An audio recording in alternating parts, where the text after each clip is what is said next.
To order, Speaker. Yes, ma'am. Would you bless our meeting? Yes, we will. If you would, everybody stand.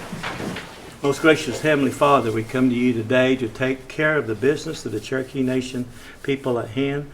We just thank you for the opportunity to serve our people, dear Lord. Guide and lead us today as we take care of the finances that will help the lives of our people, dear Lord. And let us make the right decisions.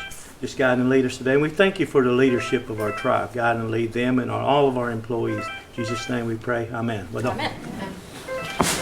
Probably Counselor Coates getting ready to join us. I'm sorry? There she goes.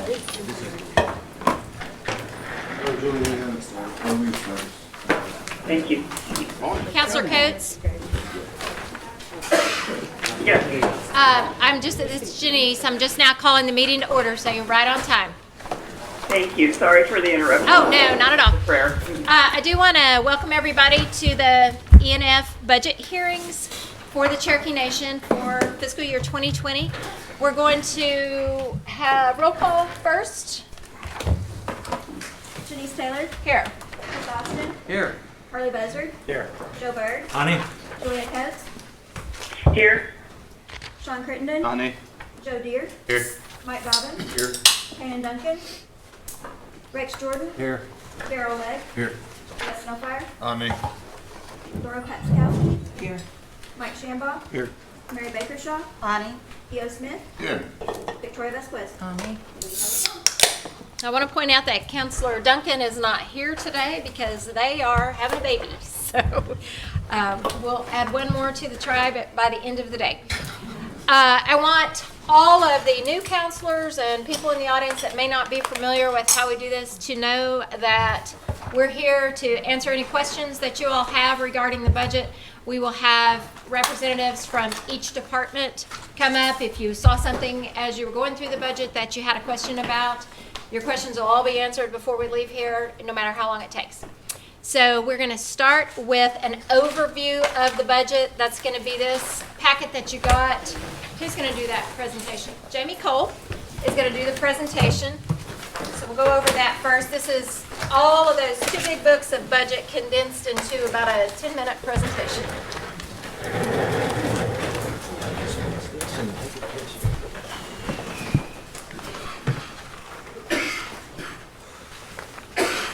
Good morning, Madam Chair, Mr. Speaker, and Tribal Council. My name is Jamie Cole, and I'm the Controller here at Cherokee Nation. It is an honor to be before you here today to present the Principal Chief's proposed budget for fiscal year 2020. I have prepared a presentation for you to give you an overview. You are welcome to follow along using the handout or the screen, either one. I will walk you through the revenue assumptions, budget preparation process, updates relating to the budget, and employment information. I will make this presentation in full and take any unanswered questions at the very end. Thank you. Now let's begin. This is the Cherokee Nation 2020 budget presentation for the Principal Chief's proposed budget. FY20's budget consists of 24 departments who will collectively administer the 498 individual budgets that are included within the proposed FY 2020 comprehensive budget. Departments include tribal government, service departments, resource departments, and boards and commissions. The numbers assigned to each department will correspond to the tabs within your white budget books. As you can see, the numbered departments are not consecutive, as we do not have departments within numbers 16, 21, and 22 in this budget. Now I will take you through the revenue assumptions within the proposed comprehensive budget. I would like to mention that the 2019 data included within the graphs containing illustrations over the last 10 years and the employment and payroll information at the end is from the initial approved comprehensive budget for 2019 and does not include the impact of any budget modifications that were approved throughout the year. The comprehensive budget is the largest ever presented.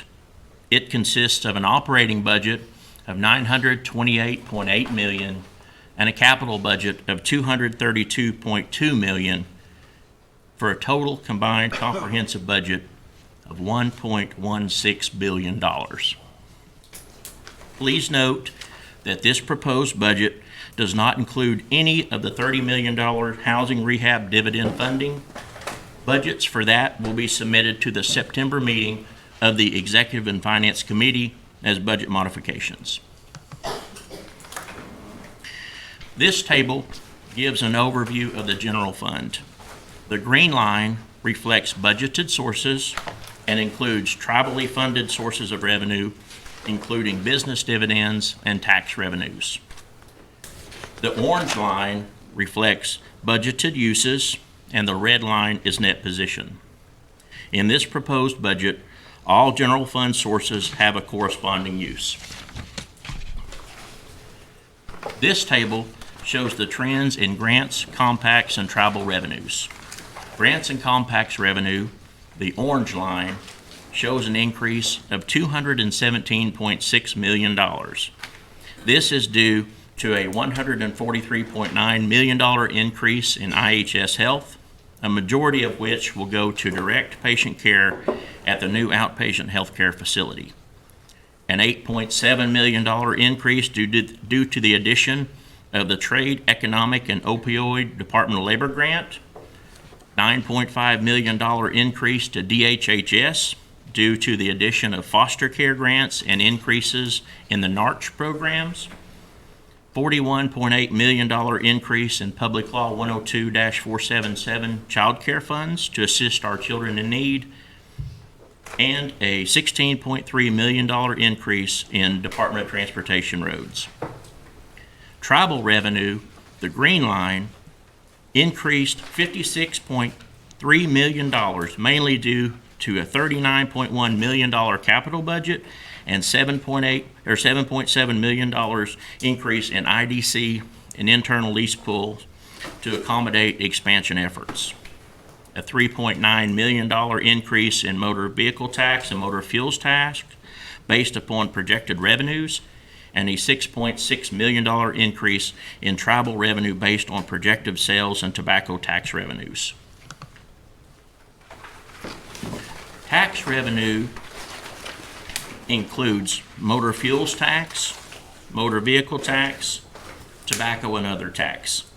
Estimates for FY20 include $8.5 million in motor fuels taxes, $16.1 million in motor vehicle taxes, and $18.8 million in tobacco/other taxes. Both motor fuels tax, the green line, and motor vehicle tax revenue, the orange line, continue to project an increase due to the current growing economy. Tobacco tax revenue, the red line, shows a significant increase over 2019. However, you will see a tobacco tax budget modification increase over 2019 at next week's meeting of the Executive and Finance Committee, which will then result in FY19 being more in line with FY20. This graph gives trend analysis for dividends from component units. The budgeted dividend remains flat with what was budgeted for FY19.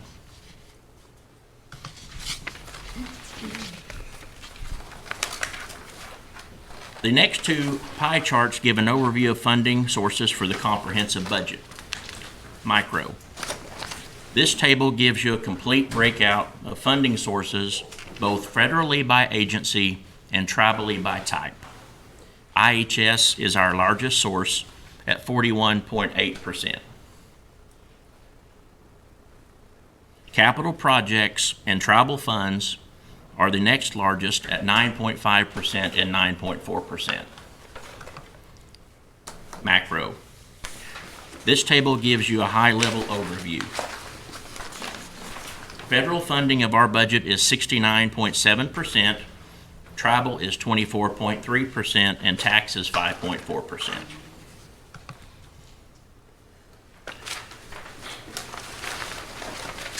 This chart is an overview of discretionary funds within the general fund that focus on services to our citizens. It excludes general government expenses and shows the prioritization of education, community and health services, as well as investments made in other areas with tribal discretionary dollars.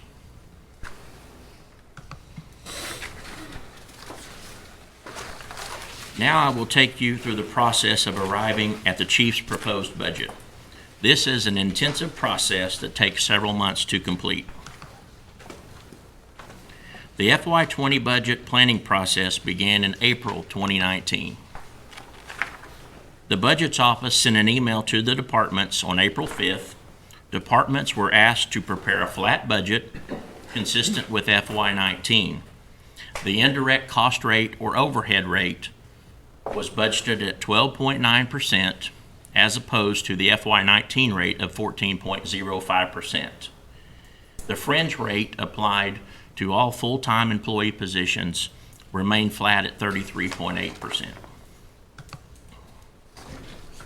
Programs were given 5 weeks to ready their proposed budgets that were due back to the Budget's office on May 20th. Departments were required to provide detailed descriptions of each program, including intended outcomes, measures of effectiveness, and success rates for each program. We also asked them to tell us who is eligible for their program, what their service area is, and how many participants they serve. They were asked to detail cost-saving measures or any significant changes in staffing patterns. They were also requested to provide information on external funding or grants that the program researched and/or received. And finally, we asked information on the external entities with which the programs collaborate. These detailed narratives for each program can be found in your budget books as well. Review of the budget continued in June into July by the Budget Review Group using several focal points. We first began ensuring that the programs were funded based on priority of their service objectives. Programs were then evaluated to see if they could utilize grant dollars instead of general fund dollars. We also reviewed any correspondence from their federal funding agencies to consider any changes to their federally funded programs. We asked the questions: had the programs previously received one-time funding? What is the current and past usage of the funding? Were there any auditor findings or concerns, and how can we apply best practice accounting? And finally, what is the rationale behind budget increase requests? After the financial review was completed, the budget was reviewed by administration. After final adjustments and compilation, the budget was submitted to Tribal Council as required by the Cherokee Nation Constitution. That concludes the process for the budget preparation. This holiday, the Cherokee Nation places an emphasis on rising together, reminding us of our role in the continued progress of building a brighter future together. To emphasize our bright future, I'd like to highlight the new outpatient health center. The Cherokee Nation is investing in to provide citizens more access to health care. The Cherokee Nation received an award for the staffing and operations of the outpatient health center through the joint venture program with IHS. That award is the largest joint venture agreement between IHS and any Indian tribe. Funding for the construction and equipment of the facility is being provided by Cherokee Nation businesses, and a bank loan. To date, we have invested over $150 million into the project. This proposed comprehensive budget includes $104 million in IHS funds for staffing and operations of the new facility. Now I'd like to mention a few other matters within this budget. We have increased the charitable contributions and donations for many programs. These increases include Youth Achievement Celebrations, $3,000, Boys and Girls Clubs, $25,000, Backpack Programs, $11,000, Food Pantries, $25,000, At-large Cherokee Nation Foundation scholarships, $10,000, and Cherokee Community Building support of $28,000. Our children are our future and a priority here at Cherokee Nation. To better care for and educate our youngest citizens, we are investing $26.2 million in capital investments to build or expand child development centers. We, as a culture, respect and care for our elders. The new $867,000 grant-funded elderly housing rehabilitation funding will provide repairs to our elders' homes to ensure they reside in safe living conditions. Safe homes are a priority. We have increased the self-help emergency assistance housing rehab program by $315,000. The $10,000 allocation per tribal counselor remains included within this budget as well. Our contract health services has increased $16.3 million, which allows for additional services to be provided to our citizens. The nation's holiday brings in hundreds of thousands of visitors. One of the highlights of the weekend is the powwow. This year, we have increased the powwow budget by $10,000. This budget will have an additional $237,000 for 2 new positions and operating costs for the Veterans Center. And an additional family advocate position has been added within the Community Family Advocates budget within Human Services.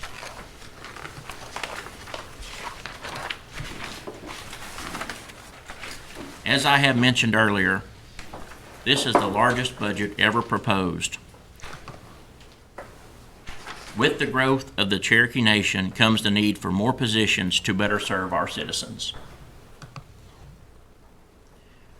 Here you see a 10-year trend analysis of FTEs,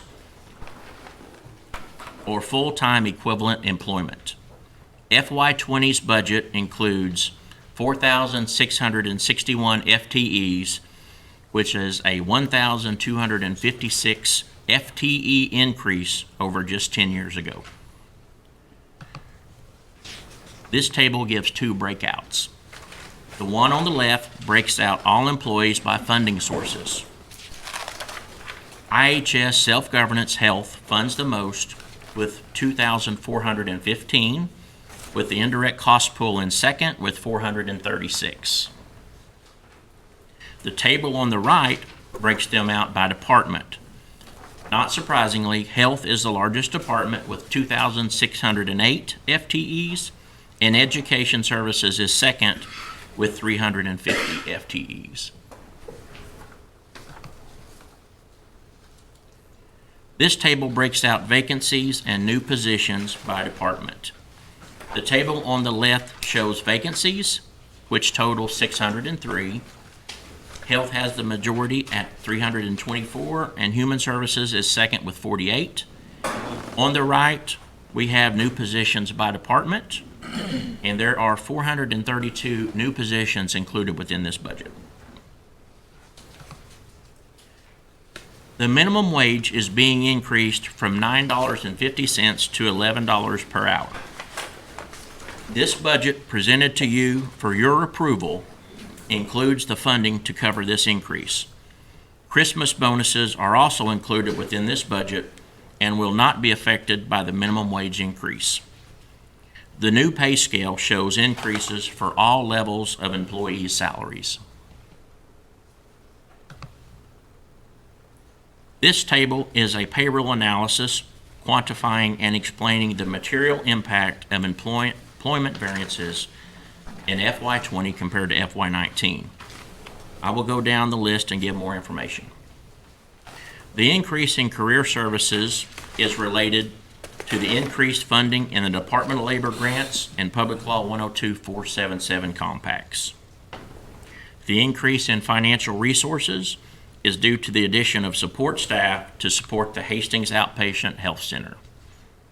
The increase in health services is largely related to the new outpatient health center and a dental expansion that occurred in 2019.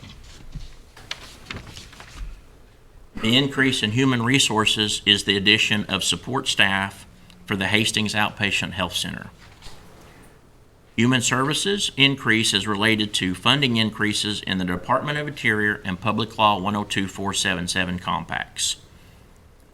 The increase in information technology is related to added positions to the Health IT Department for the Outpatient Health Center. The change for the Marshal Service is due to a career ladder in FY19 to comply with Legislative Act 17-07. The change for the Office of the Attorney General is related to VOCA programs that were transferred in from Indian Child Welfare. The increase to the Office of the Chief is due to the additions within the Office of Veterans Affairs and Government Relations positions. These changes sum to a total increase in payroll of approximately $36.4 million. I would now like to take this time to say thank you to a few people who helped significantly in this process. Loretta Keener, our Director of Budgets, behind me. Daniel Stroop and Janet Baker in the Budgets Office. Would you all stand as he calls your name? Chrissy Moore, our Senior Financial Analyst. All of Financial Resources staff who pitched in during the budget review and compilation, and of course, all of the departmental executive directors and their management and budget staff. This concludes my presentation. Tribal Council, I want to sincerely thank you for your time. I will be happy to try to answer any questions or find the person who can. What else? I want to ask a quick question on the payroll analysis. There's a decrease in Indian Child Welfare. Is that, and then the increase due to the VOCA program, is that kind of an offset, just moving those salaries? Indian Child Welfare, that is correct. Okay. That is correct. Yes, ma'am. Okay. Does anybody have any questions for the controller? Go ahead, Baker Shaw. I don't know if you'll know the answer, but I bet the new chief will here. On the $104 million from IHS funds budgeted for staffing and operations of the new outpatient clinic, how many years is that in writing? Well, budget cycles with the federal government go from year to year, but the agreement is for the life of the building. I'm sorry, say it For again? the life of the building is the For agreement. the life of the building. But be mindful that, every year we have to go to Congress to make sure the appropriations are there. But some folks with finance or health department could give you a more precise answer. Madam Chair, if I could, I just wanted to announce that Huckleberry Waco Duncan was born healthy this morning.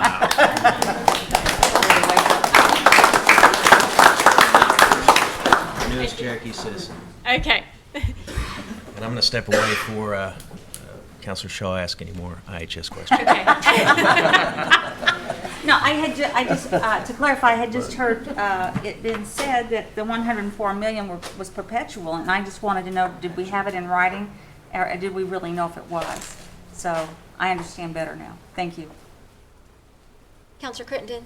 Yes, I just had a couple of questions here. Youth Achievement Celebrations, should have asked that yesterday.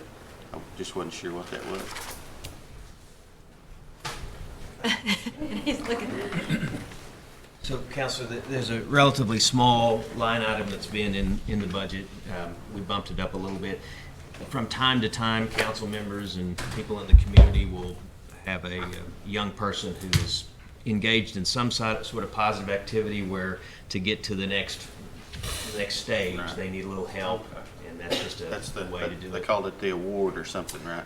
Well, there's the youth grant where they do community service and get the award. That's managed through Cherokee First and Human Services. This is in the chief's office, and when we get requests, and we do all the time, from students that are in athletic competitions, they need a little help, or academic competitions, small amounts of funds are used to help. One last question. Now, the Cherokee Community Building Support, lots of times on my community buildings in Adair County, they apply through CCO, and you know, those different grants when they're needing something. So what's this? What's So do this separate from this is that? this has been in the budget for a while, and this again bumped that up. But what we do is we cut a check to the community organizations that are operating those buildings, and it's to help them with the expenses that you have operating a building, you know, utilities, that sort of thing. And since those expenses have risen, we bump that up a little bit. That's just a check that they get every year. And it Is doesn't that go through automatic? CCO, automatic, it doesn't go through the CCO grant process. And we've had additional buildings in recent years too. In fact, Councilor Podolsky, one in your district has just come online, so they'll probably be in line there. Chief, can I interrupt you just a minute for a point of order? I think we need to do a motion and a second to be in discussion about the budget. So let's take care of that real quick and then go ahead and continue with discussion. Keith, would you do that for me since Sure, I I'm... make a motion that we accept the budget as presented. Okay, I got a motion and a second. Okay, carry on. And if you have more questions, Counselor Crittenden, by all means, go on with those. That answered my question. Thank you. Okay. Okay, so the first budget we have is the... Madam Chair. Excuse me? Okay. Jamie, thank you for this overview. You're welcome. It was really, really presented well. I did have a question on the dividend revenue. I noticed a really big increase back in 2011. And do you know what that was back then that caused that? Yeah, if memory serves, it was 2012, and I think we had a roof collapse at Catoosa, and we had the business interruption insurance, and that funding was just provided to us. Part of that. Why that jumped up, yes, sir. Okay. And then, I think Councilor Crittenden asked a question on the youth centers. And I think that was it. Very good. Thank you, Madam Chair. Thank you, sir. Appreciate that. Anybody else before we dive right into the Office of the Chief? Okay, let's go. Who's going to present for the Office of the Chief? Anybody? So the executive branch of the Cherokee Nation includes the Office of the Principal Chief and the Office of the Deputy Principal Chief. The Office of the Chief and the Office of the... Do what, sir? That's book one. That's book one.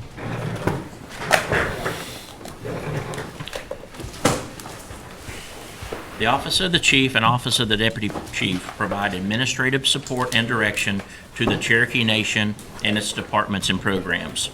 The departments included within this budget include the executive offices, community and cultural outreach, government relations, veterans affairs, and communications.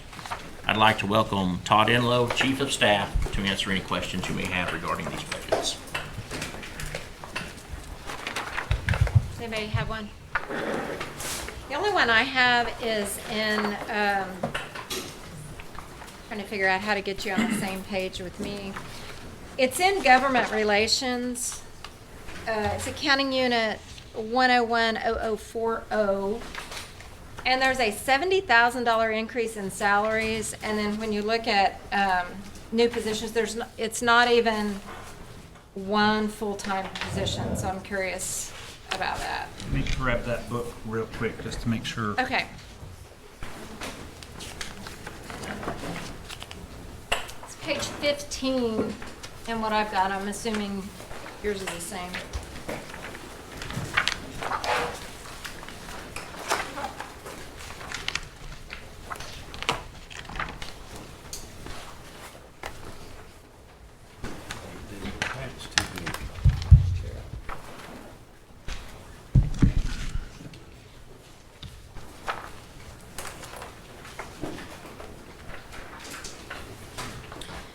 In the staffing summary on that, it says 2019, there were 7 FTEs, and then in 2020, it's 7.64, and yet the increase is about 70,000.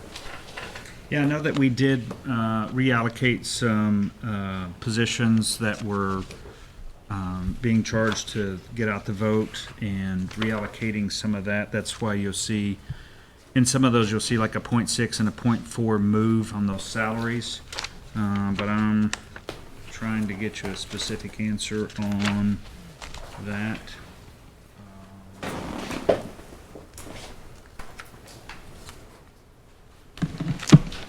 Todd, do you want to get back with me on that? Yeah, I mean, we're if I going to can, be here all day.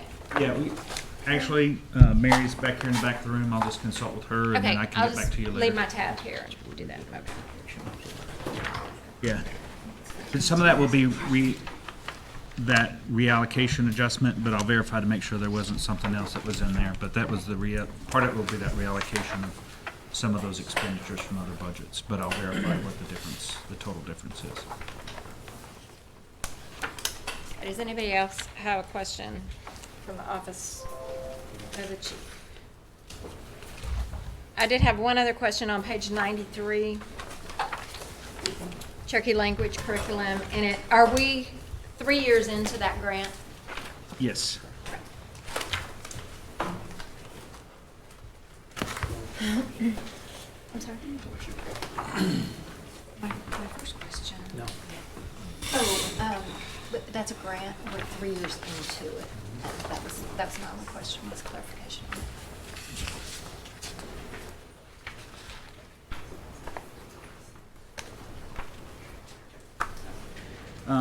So additional clarification, we had one intern level position that was previously in there. We reallocated between 19 and 20 to create a position for a special projects officer. That individual just started about a week or two ago, and so that is the difference between the reallocations and then the increase in that adjustment in that one salary to allow for a special projects officer. Question on that. Explain the immersion cornerstone project, the decrease in that, 46,000.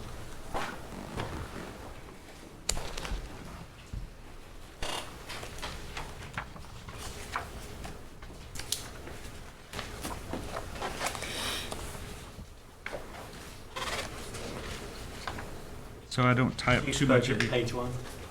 I'm sorry. Chief's budget, page 1. I was going to say there was a grant.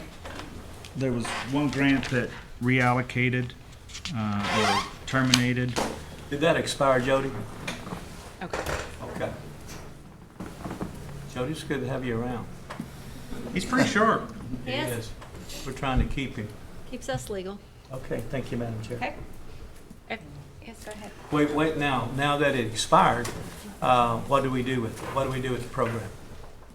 We're not laying anybody off or anything like that, and we are working with Howard and several speakers to increase and look at what expansion might look like for the Master Apprentice program, as you guys discussed in committee meetings a couple of months ago, or over the last couple of months.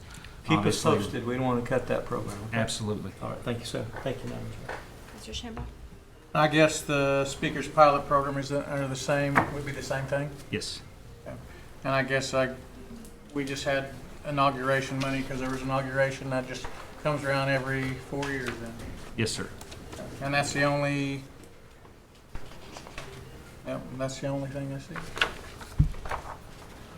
I have a question on the communication health services. See, there's a created position for 101,000. That's going to be for a PR specialist, I guess. Is that what that's for? That is correct.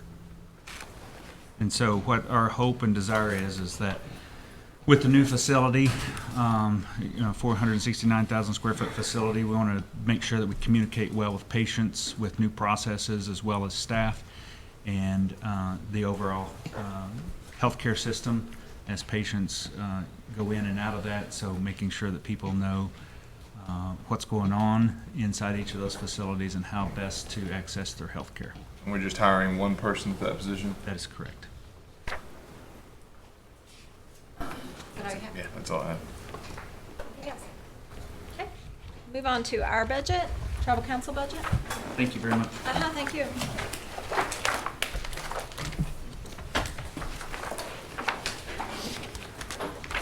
So we got Jody there, knows the ins and outs of our budget. If anybody has any questions?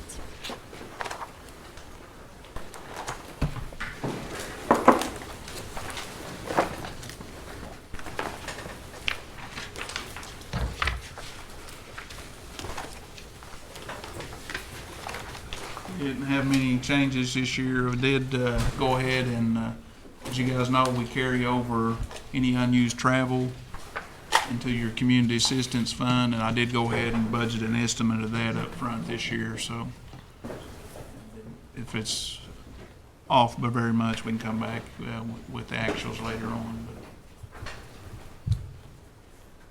Okay, that was easy. Jody, one question. In our, it's kind of our budget, then it's not. It's the special projects that we work through the chief's office. Yes. Most of those are for special projects, pretty good projects, like we've done arbors and various things, community buildings. They're becoming small projects, $200, $300, $400. That wasn't the intent. Could you get with, and I'll help you with this, get with the chief later, see if we want to take a percentage of that and put those in our community projects here. Because all of the projects have to be brought back before the council for concurrence. And sometimes on the special projects, that's not necessarily correct. Correct. I'm just trying to keep us in compliance. Right. Does that make sense? Yes. And I don't mean take all the special projects. Maybe we want to take some of the project. Okay? Okay. I agree with that. Councilor Crittenden? Yeah. So what will you be looking at on that? We have community assistance within our budget, and then there's the community special projects that you have a $40,000 allocation that's actually in the donations and contributions budget that's under the chief's office. And that is actually turned into a good portion of it and actually community assistance. And the whole process of being consent items because the tribal council has to approve donations. And by just going through running through community assistance as instead of actual projects, it's What we're actually doing is using special project funds yeah. and using it as community assistance. I mean, we're almost duplicating there. Originally, it started out as naming those special projects by district, like Holbert Splash Pad, $20,000, or I'm just making, but and then there was a time that council members didn't know what your special projects was, so it would just say District 5 special community projects. And over time, that has changed into where it's just community assistance, and that's kind of going around the consent process that actual community assistance needs. You know what we get into sometimes is that's a good project because we can turn that around really quick. And the chair here just let me know, and I've used it before. Let's say a church air conditioning goes out, and we can get right down here and get with the chief and say we have an emergency at some church and come up with $5,000 to $10,000. It's really a good program as long as we keep it at a certain criteria. Like, Chief, you agree with this, $5,000 or $10,000 up? Because what happens a lot of times is what Jody and I, when we look at the books, we're beginning to spend the special projects for maybe 500 here, 200 there. I don't think that was the intent. I agree with that. Chief, you have a comment on that? Only that I think we should go back and carefully look at whatever budget narrative there is, and I don't know that there is one, for this specific spending. And so, in my experience, if we don't have a narrative, we look at the practice. I think the practice has been that we're very flexible down at the other end of the home. Yes. So perhaps offline we can talk about the process, and I don't know that any actions, in my opinion, no actions needed on this budget with respect to that. I agree. We can talk about it, but I think we have enjoyed the flexibility to be able to meet needs in the community. It may even be that you need to have like more money in like human services or something for emergency assistance, to where there's a process or something there, because Yeah. Councilor Crittenden. Well, no, I've got Councilor Crittenden has the floor, and then I've got Councilor Austin, and then I've got Pastor.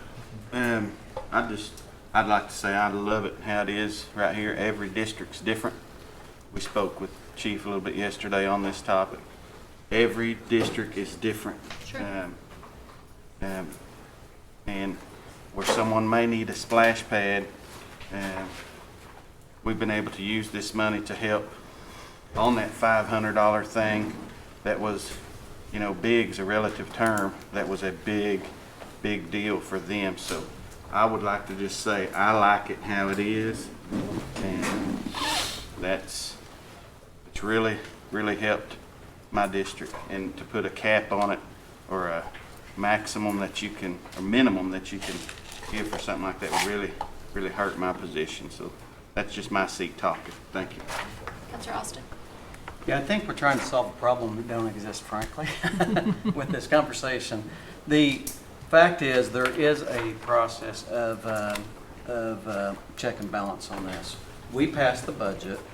The chief's office then has to approve it. So there is a check and balance Every here. one of them. Right now, we on the community assistance, we are our own check and balance. We pass the budget and then we approve it collectively.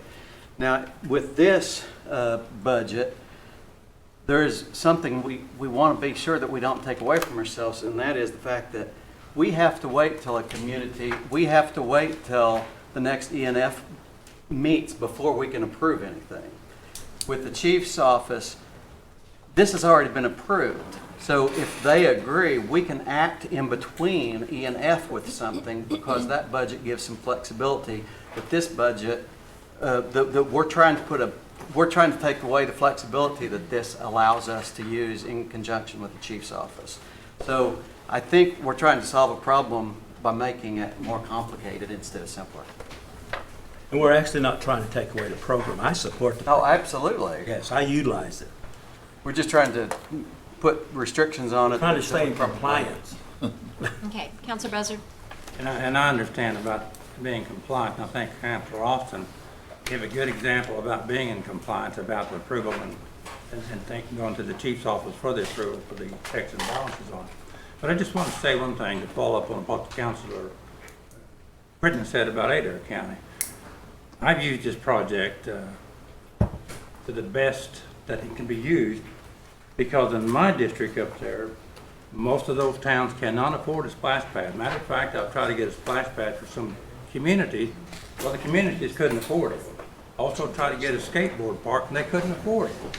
So we go back and we donate $5,000 to $6,000 to some project that they want to do, and it's a good project to do for matching projects. That's what I use my money for. Granted, I don't use it for like the $200 because that's what our community assistance is for. Yes. So I think it's a good project, and I understand what we're trying to do here, but let's not do something that's going to hinder the people that uses those monies. I think we need to have an understanding that we need to use it the way it was meant to be. In my communities, we just can't afford splash pads. Although I'd like to see them up there. I'd like to see a skateboard park, but our towns and cities in my district, they cannot afford the insurance and upkeep on them, and that's the reason I haven't spent big dollars like that. And it goes to help churches. Air conditioner units from $5,000 to $10,000, that's where I use mine at. So I think it's a good program. I think what Councilor Austin said a while ago about check and balances, I think they're there. So, thank you, Madam Chair. Counselor Vasquez? I'm probably beating a dead horse, but I just wanted to say that I, too, feel like that we should hesitate to put a dollar figure, like you must have $5,000 for a special project, when in certain areas and different districts, you might have something that's big to that particular individual or group that's not the same as a different so I like the flexibility. Thank you. I just had a quick question, Jody. Have we ran into any problems? I mean, I'm a new guy here, so I'm trying to learn everything. Have we ran into any problems on that checks and balances that possibly My were there in the concern future? is that the way the Constitution reads, that the council has to approve any donations to individuals, groups, or whatever. Yes, you're approving the budget, but maybe it just needs a reporting mechanism, kind of like your consent items. Okay. That, because not that there would, it just leaves it to where, to me, the council is not approving those individual donations. Maybe it's just a reporting mechanism after the fact that it would leave that still open for the emergency situation, but still, at least the council is approving those donations, so. would there be a dialogue that could be set up maybe through the chief's office and the individual counselors of the district of the money that's being spent? Maybe we could just add it as a consent item, even though it's after the fact. I mean, the reporting consent reporting that we do in E&F. And I think we're getting off in the weeds here for what our purpose is here today, but Todd and Taryn and Tara Lee, I think, is back there somewhere. If you guys will stick that in your back pocket, some way that we can still access that. There, probably everybody here has needed emergency money. Yes. And I ran into this month. We met early in July, and it's going to be September before some people can get a donation from the tribal council. And so I don't think it's a budgetary item at all. I think it's a policy that we need to come up with, and let's work together and get something worked out so that we are compliant, and yet we can still access that money quickly, or even if it's a portion of our community assistance money. But we need something we can access quickly and then bring it to the others and say, this church air conditioner went down, or their roof fell in. You know, I had to jump in and help them immediately. It's a great program. It really is. Councilor Crittenden? quick Well, follow-up, excuse me Judge. just a minute. Mr. No Fire, are you done? Yes, thanks, Jenny. Go ahead, Councilor Yeah, Crittenden. Jody, we're good cannolis here, but please, in your conversations, I do not like the idea of taking a portion of this money that we have some say-so and putting it in a department that sometimes it's pulling teeth to get to that. So I don't like that part of the thing. Sean, that wasn't what I was suggesting. No, not I was you, not suggesting you. that. I had mentioned that somehow we could go through, okay. Right. All right. Okay. You know, this is for the new council members. We have two sets of funds. Yeah. And you have the community, which we run through Jody, then we concur here from all the council. Then we have special project from the executive branch that we concur in this budget cycle. So that's just for your information. It's a good program. I mean, when you need emergency funds, you can expedite. But what we're trying to do is just stay in compliance. We're not trying to take anything away, or we have to agree to all these budget appropriations, is all I'm saying. Okay? Thank you, Madam Chair. Okay. The next budget that's up is the Supreme Court, and Judge Bartow is going to be reporting for them. He had something this morning he could not get out of. He will be here later, so if you guys would be kind enough to skip number 3, we will come back to that later in the day. So the next one is boards and commissions. Not a whole lot going on there, but if anybody has a question about that, we will address those. Kind of a non-issue for me. Who's on our Arkansas River bed? Do we have people on a committee or commission there, Chief? Ginger? Who are You wanna these speak people? to that? Just real quick. I'm sorry, your question. Who is on our Arkansas River bed commission or board? Currently, myself, the chief, and every chief with the 3, the Chickasaws, Choctaws, and Cherokee, Okay. and their appointed person. Okay. And that's how that is set up. And can we attend those meetings at Yes, it's Intertribal? open. Okay. Okay. Good enough. Thank you. Okay. Who's doing the Office of Attorney General?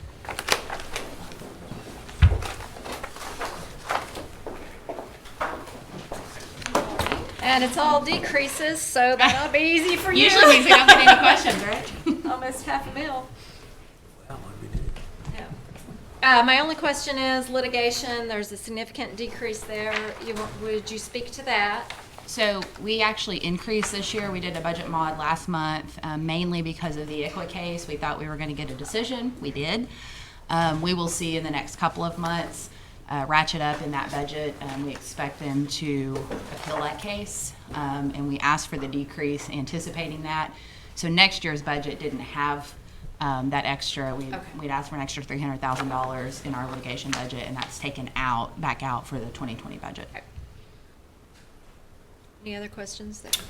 What was the one-time funding that we had, the decrease for the one fire help victims? Are you talking about the overall one that was shown, or are you looking at something specific? It just says specific on the one fire victim, page 17, on the back page, I think it's page 18. Just says the budget was reduced because of one-time funding in fiscal year 19. So I was just kind of curious what decrease we had. Seems to me like that may have been actually moved to another budget. Go ahead. This is Rachel for, just a little bit about the change in the One Fire. When Nikki Baker was in the AG's office, that's when we started One Fire. And when she left to go to ICW, she remained the executive director for One Fire. So those budgets fell under her. Because she's health general counsel now, we are bringing those budgets back into the AG's office. Rachel has done all the budget work on that, so she can specifically answer the One Fire budget questions. So previously, when One Fire was started, they had a C&B donation for about $30,000 that had kind of been carried over, and in one budget cycle, I think it was FY16, and that was not budgeted anymore. So Nikki had a conversation with her House Treasurer and said, we never really got to spend that money because she was saving it for different projects and stuff. So in FY19, the Treasurer agreed that they could have that one more time budgeted of $30,000, and after that, it would only be the golf funds that would be budgeted on their general fund every year. Thank you. Which is what the $12,000 is. Thank you. But certainly keep in mind, and not just for Counselor No Fire, but for the other new people, if there is a pressing need, our group, our finance department, everybody works to, I mean, they're all hands on deck. So if we find out that we need to pump some more money into that, we'll do that. Perfect. No one's going to be left out in the cold because of it. Okay, so education is the next budget. Chrissy, did you have anything to say or just? Okay, good, thank you. All right.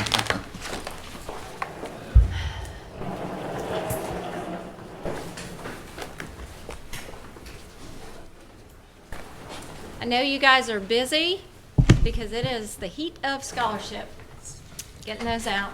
So I appreciate you taking time to come, and we'll try and be concise. My only question was, why is directed studies? It does not appear to be fully utilized. Can you speak to that at all? That's odd to me. We're down to only 2 students that are being funded through directed studies. There's not a need for an additional increase there at present. So is one of this dental surgery, is that one still being funded? Yes. Yes. And then what is the area of study of the other one? Osteomed. Okay, so they're both in healthcare. Go ahead, Counselor Austin. I know this year we had a struggle finding, motivating enough young people to enter our leadership pageant. Is it possible that it's because it's underfunded as far as there's not enough in it for the young ladies, scholarship-wise? With each scholarship, there's a cap on how much they can receive per semester. And so I think it's somewhere in the area of 5,000 or 6,000. And so we send 3,000 for first place, 2 for second, and 1,000 for third. And so to try to keep them out of that cap, we've kind of remained steady. So any change of that would have to look in how we send future scholarships. How long has it been the same? It's been this way for probably 10 years or more. How long have our salaries been the same? I'm not talking about us, I'm talking about the society. Right. Nothing stays the same for 10 years Right. and keeps people motivated the same way. Something's got to change there, I believe, in the near future for the amount. I've been very closely involved with that, watching that project very closely the last few years, and those young ladies are asked to do a whole lot in a year's time. And it's very hard to expect them to do that if we're not showing some additional That's something that we can support definitely at some review. point.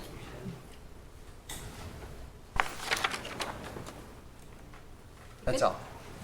Counselor Dobbins first. I think in practice, directed studies has been used for medical scholarships for the most part, and there's been discussions to expand or for us to sponsor more medical school scholarships simultaneously when the new medical school opens. So perhaps a budget modulator. I don't know whether we're going to do it through directed studies or through another vehicle, but in practice, I think that's what it's been used for the last several years. Great. Counselor Buzzard? And I think Counselor Dobbin had kind of said what I was wanting to say, but I think there may be some misinterpretation of what directive studies programs are. Because I know I had a kid from my district going into pharmacy. He applied, but he didn't get it. But he applied, on the other hand, got the IHS scholarship, which is good. You know, I'm glad he got it. But I don't know, from what I understand how it works here in the nation, a executive director or a director has to ask for those positions. We just don't go out and say, we got some kids that want to go into to be a lawyer. We don't necessarily fund those. Am I thinking right here? That's correct. We do a poll of all the executive directors. Okay. What type of positions are they going to need in the next few years? If we send someone to school, will they have a place for them, to be employed for their payback? Okay. So that's based on the feedback we receive from executive directors. Okay. So it sounds to me like maybe the executive directors aren't putting in those requests, or maybe they don't have students to apply for them. What I'm thinking about is engineers. I know we've seen some engineers here at the Cherokee Nation, but I don't know that it's getting out there, getting publicized enough for citizens to take advantage of it. So I don't know. I think we need to do a little bit more of advertising or something like that to get them, because there's a lot of money in here that hadn't been used. And so we're setting that money aside. I'd like to see it be used for something, but I understand we don't understand how it should work. So if we've got 50 lawyers already, we don't need to go to a directed studies program. So anyway, I just want to make a comment on that. Thank you. I had one other question on Tribal Youth Council. And correct me if I'm wrong, but under eligibility, it says they must have a permanent address inside the 14-county tribal jurisdiction. And I thought they had opened that up. That has been to- revised, I believe, Okay. since this was printed, to have one at large. Okay. I don't know. Counselor Byrd? Youth Council, they're not compensated in any way, are they? They're not. Okay. Experience. And that's just for a year? Yes. Is that something we've looked at or not? Not recently. We can go back and review that and see. Just review it. I mean, we're just trying to, I look at the discretionary funds here for education, and we get 42% of our funding is education here. We do a lot. We really do. In our budget for scholarship, we're probably 16 million. Is that correct, or a little bit higher? Right at 16. 16. So, it's not that we're not doing, what we can in education. We're just trying to make it where we keep all of those students applying and staying excited, like the Miss Cherokee, the Youth Council. Not unless we just have them lined up outside, then maybe we need to look at some change. If not, if it's working, then I don't want to mess with it. Okay, we'll definitely review those for you. Thank you. Go ahead, Counselor Crittenden. Yeah. On all of the Sequoia money here, the activity fund, and there's quite a few listed. Does all of this money listed go up to the school where the superintendent's in charge, or is there ever a time when they have to come and kind of just get that money little by little, or is it all turned over to them? It's all under the administration of the superintendent. So all of those expenses go to him first. Thank you. Thank you. I'm assuming they account for that. I mean, how that's spent. Right. Right. Counselor Legg? Back to the Tribal Youth Council. So let's say we have a participant in Bartlesville that wants to drive down here. It's kind of a deterrent for somebody that may be a good tribal leader, futuristically speaking, but they can't afford gas to get back and forth. Maybe we could set up some type of a stipend program, something to help them, to be able to make it here. It don't have to be a lot, but just something, if you live X amount of miles outside or past the Tahlequah, get compensation some sort of way. And maybe at the very end of the program. Mileage maybe or something? Or do an incentive at the very end, But anyway, we can look at that sometime. Okay, yeah, we can look at that. Go ahead, Mary. Oh, thank you. On the Sequoia High School Farm to School, what happened with that program? That was a planning grant. That was a grant. 2-year planning grant to plan, and then the big grant, I think it's 3 to 5 years based on what you write, should be coming up any day to be be submitted for. How successful was that? Very, yeah. We've got the little gardens out by Building 13, little greenhouses out there that they've been working in.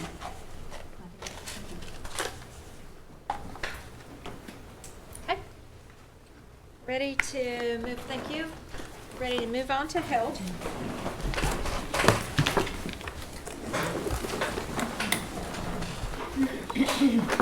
Counselor, no fire.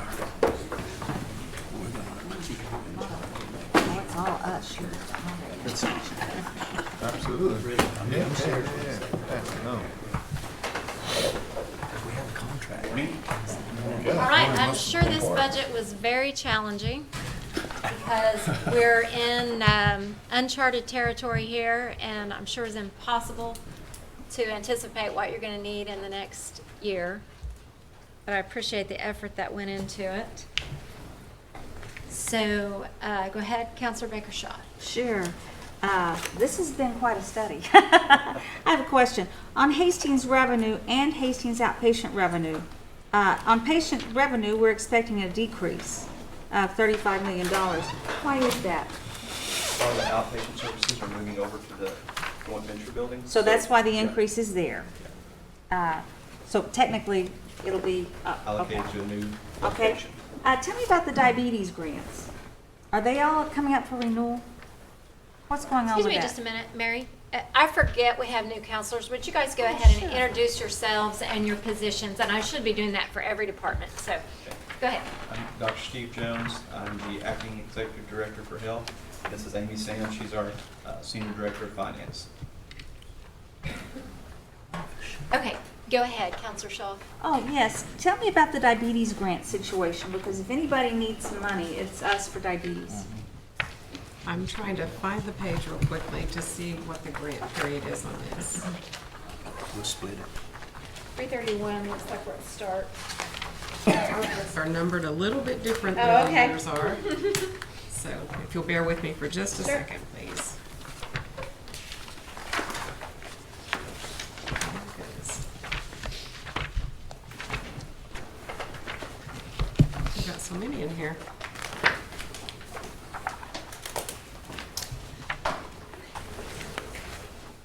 I believe they are in the second year of their renewal period. I may not be correct on that, but this grant typically is awarded for a 3-year period, and then there's a renewal process, and we can get back with you with the exact answer on that. Okay, that's something that really stood out to me. That's all my questions for the moment. Does anybody else have questions? I have a few. There's an increase in substance abuse treatment. I'm glad to see that. I'd like some clarification. What's our plan with that money? The Substance Abuse Treatment Accounting Unit 3402500, is that the one you're speaking of? No, it's 1011-015. Okay, I'm sorry. That one is actually a dividend to us from the alcohol tax that's collected at the casinos. There was a legislative act, once that alcohol tax was established, that 2% of that would come to health for the purpose of substance abuse treatment. So those services go directly to provide substance abuse services through our contract health program.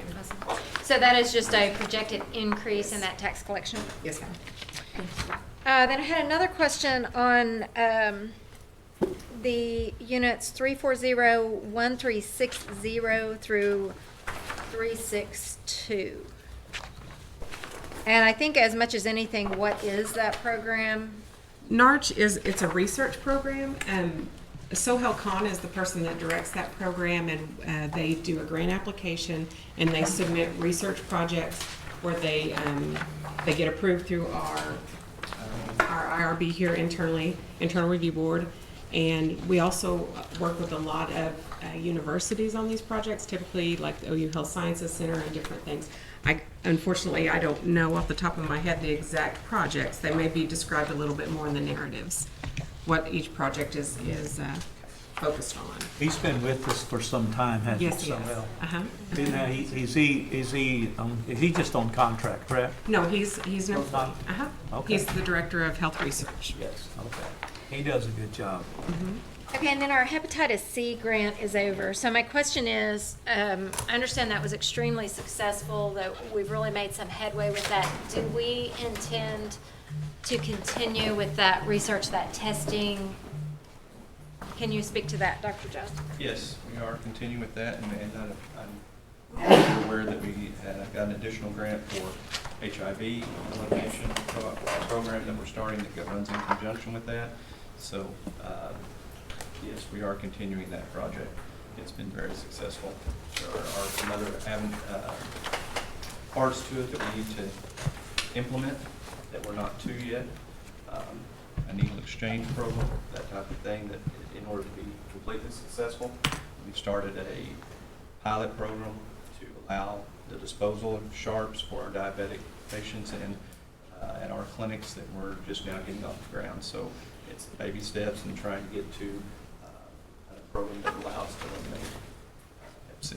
Okay, so I was hoping that just because the grant was over, we weren't going to go, good for you all that got into it, you know, in on it, but we're dropping it here. Okay, in health legal, there's a big increase. 3 positions are vacant, and there are 2 new positions. In Health General Counsel, Uh-huh. the new positions are related to our health contracts department. As you can imagine, we have a lot of services that we contract for through health services. We do have a dedicated staff that does the initial packaging of those contracts. They do the initial review, make sure that the health-specific language is in the contracts before those go over to our acquisitions management department for final approval. So the additional staff are to assist in that department, just simply because of the growth of our program. The vacancies, of course, we have, since the budget was submitted, Ms. Nikki Baker-Limore has joined our staff as Health General Counsel. There was also an assistant attorney that was added in FY19 to assist the Health General Counsel, but I'm not sure where Well, we're probably going. because we didn't have general counsel Exactly. for most of the year. Exactly. There was no need for them to have an assistant. Okay, and then the third one? Those are related to our health contracts department. Oh, I'm sorry, the one up above. It's a vacancy in the health contracts department, yes. But we are seeking somebody. Yes. Okay. All right, moving on. Question. Oh, well, I'm not done. There's another one on behavioral health pediatrics. Is that a grant? No, ma'am, it's not. We did have a grant that kind of let us grow our behavioral health pediatric program. It was called Systems of Care. That ended in June of this fiscal year or last fiscal year, I can't recall. Last fiscal year. But anyway, we do fund the behavioral health pediatric department with our IHS funding, and of course, we bill and collect for services that are provided in that department as well. So it already goes back to offset their costs. And, excuse me, Dr. Dobbins, did you want to interject something relevant to the legal counsel? No. Or is it okay, let me finish up. I have a couple. And then public health. Public health is a program that we've always had. It's you all have a subcommittee meeting with Ms. Pivick and her staff. They have always been a heavily grant-funded department, and over the years, as grants come and go, we've had to add a few staff to our IHS funding just because of grants lapsing and things like that. And in the past, we would just add them into our health administration budget, but this year we decided that it was time that they have their own budget to just track the expenses related to the staff that needed to be on the IHS funding. So that's why there's not a historical amount there. But if you look at accounting unit 3325400, you'll see some decreases in there, and some of those decreases are related to moving the public health staff to their own. Okay, and so these 14 new positions are actually just putting them under a new umbrella? Yes, ma'am. Okay. I have one. The naloxone kits, I would like a list of who we're giving those to.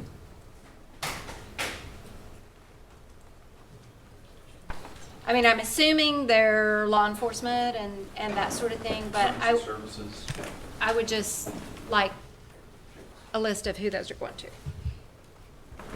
All right, Counselor Dobbins, I'm done. Okay, just the pharmacy refill center in Muskogee, and those does $6 million bump. Is it just increased volume? Yes, sir. We basically, when we're preparing our budgets, we always look at our current year expenditures and what the trends are there, and then we try to factor in the growth of the system. Of course, you know, we expect this to be a big year for us with the addition of the outpatient center in Tahlequah. And patients always have the option of using the refill center to get their prescriptions, so we increase the budget quite a bit to cover that. Thank you, Chair. Counselor Buzzard. I didn't go back to contract health. See, is that a big enough increase to take care of this 2020? I'm sure we don't know, but I thought we had more in it in 2019. I think you're showing 36 million. I'm sure that's what the figure was. More than what we had in there. You know, as I every month show you where we're at on I our know. expenditures. But there's no way of anticipating what that amount's gonna be. And with bring online the new health facility, every time we add providers, there is a percentage that we kind of try to figure out what we think the projection will be on that. Is that 52 million in there? Is that kind of where we are now for FY19? Is that what we spent? I don't think our expenditures are that high for FY19. The other one I noticed is the being a senior citizen, or I'm getting that close. What about the hearing aid? Is it in there someplace and I'm not saying it? The hearing aid program, we provide hearing aids at our health center, and we are going to have audiology in the new outpatient health center, which we currently do have audiology in the existing Hastings, but that will be moving over. And then we also fund the second hearing aid through contract health, so that'll just be part of it. So it will be funded through contract then? Okay. And it's already funded through contract. The current- Oh, it is? Yeah, Okay. I think that was a decision that you guys made 3 or 4 years ago. Okay. Thank you. Thank you. Counselor Legg? So I actually did, Brian and I actually did get a request yesterday, wanting to know how to go about getting a hearing aid. I don't know who to send them to. They're from Salisaw, so if they went to Redbird and saw a provider and was told that they didn't need one, who would I need to check with? So their provider has to make a referral into the audiology department. Okay. Okay. And then they don't have to go to private, they can come right up here without, okay. Well, then the audiology will make them appoint them Okay. to come and see them. No, thank you. Through the Thank you. referral system. Okay, Counselor Crittenden and then Counselor Shaw. On behavioral health is 694. What's that going to behavioral health wise? The increase in the budget? Flip over there real quick. Some of that may be the compensation adjustment that we made earlier in the year, and so we're budgeting for that. We're going back and we brought up to get us more competitive because we were losing our own providers. They would come and start with us, get trained, and go on to other entities. How's the bed situation going?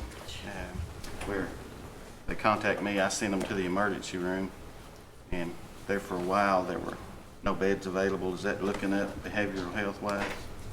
We don't have inpatient facilities. Right. That's up to other entities and where beds are available through the state. But, you know, through the state or through other private entities. And we don't determine that. Right. We have to request it, and we have to try to find an open bed when we have someone that needs to go somewhere. Right, and that was a big problem, and it still is, you know, so. And it's statewide. I mean, it's not just us. It's all entities within the Right, state. and like we said 100 times, when somebody's ready to get help, and they turn back out, you know, so I'm having faith in the new admin that we're gonna look heavily behavioral health, because I mean, that's a really big deal in my neck of the woods. Also, summer EBT for children, summer EBT food. That is through our WIC program. That is the WIC Yes. thing. That took a little lull, didn't it, for a little bit? They do, and they get the award document late in the funding year, just to cover the summer program. But it's still up and alive and doing good, looks like. They didn't get funded this year. That was one that we got late notice. I think you guys took some phone calls on it too. And they did not fund our program, or I think the state of Texas maybe. So we're looking good for 2020 There though. were several of them right that here. didn't get funded now. the 2,390,000, that was 19, right? Budget. And then another little blank space that just, it's gonna remain the same. Again, if we get funded, we don't know on that, because we don't fund that. That's just projected there. And remember, these budgets were due to the Budget's office in May, Mhm. and so we may have got the notice after they'd already submitted these budgets. That's why there's a budget included there. If I remember right, it was end of May or June when we got noticed that they were not funding that program. And that wasn't our funds, that wasn't our choice, that was outside funding that came in for that program. We're just a vehicle to administer that funds. We don't provide those funds. Right, so this, we did not get this in 19, 390 or 2 million. Right. For the summer lunch program. Keep me posted on that thing if you hear something. Big deal. Thank you. Okay, Counselor Shaw, you're up. Oh, thank you. I noticed that on the opioid overdose and the opioid response, there is no increase, and yet we're at the epicenter of the opioid crisis in the nation. Is this adequate? So we have funds coming in through grants, and they may not be, may not be reflected in that, because we are getting grant awards pretty routinely right now. We have several grants working. I think our total, not just in that area, but for the health system, we're somewhere between $33 and $35 million in grants, and those are continually coming on and going on. And there's a lot of grant money funding those operations right now. We're in the process of filling positions that those grants require, so that's a constant cycle that we're in as far as that in that area right at this moment. Okay, and on health administration, I see there's a deduction of $500,000. Where's the positions? I thought we increased, was it 3 or 5 positions? On this particular budget, this is the IHS-funded health administration. Okay. We were able to move some administrative positions into the health IDC-funded budget. Because of the growth of the system, we worked with the treasurer's office and the controller to determine what positions would qualify for IDC funding. So we moved some positions into that pool. Also, the positions I mentioned earlier talking about the public health department, a few of those were previously in the health administration budget, but we took them out to create a unique budget just for public health. Okay, thank you. Optometry, we're increasing at $86,000. Are we going to get another optometrist? Because it takes a year to get an appointment. We are starting this week, next week, negotiations with NSU on those services. On those services. Also, I am delighted contract health is going up 16.3. I'm thrilled on that. I want to ask about, does this budget, it doesn't in any way reflect the possibility of a provider's raise, which we've discussed, I think, at the last tribal council meeting, that we needed to reevaluate positions and see if we were paying accordingly. This budget does not reflect that, does it? It does not. We have just began the process of evaluating that, getting all the data together to make sure that we can make a good decision. Where we'll go with that, we'll discuss it a little further in your orientation on Friday. Well, I sure want to keep our providers. Sure. Thank you. A point, Councilor Buzzard mentioned about if that is enough of a funding for a couple of programs there, we can always do a budget mod if we need it. I told Jamie beginning of this meeting here for you council members, I said, Jamie, we want to pass the budget as it is without even much discussion. We trust you, you trust us. Is that okay? I said, but we don't do any more budget mods for the year. And he just grinned. He said, I'll take you to lunch. So anyway, we are very blessed and very fortunate. And we have confidence in the executive directors to do their due diligence and bringing us, if there's any needs out there of our people, we will enhance and we'll fund that program once you convince us that it's needed. Okay? Thank you, Madam Chair. Okay, was there anything else? Any other questions for health? Thank you. Well, as our largest employer and our largest budget item, you guys got off pretty easy. Thank you. Thank you. Okay, financial resources is the next one. We can bring some of them back if we need to, right? Always. Okay. Does anybody have any questions there? Their budget's down for the most part, so large reason for that is we bring in carryover mid-year each year, and we bump some of the budgets up with reserves, and then we, of course, spend down our carryover. So that's a large reason for that. All right. That brings us to the end of Book 1.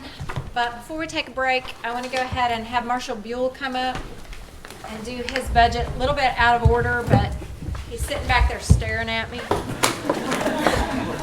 I get this too? Or are you not prepared to do the budget? Okay.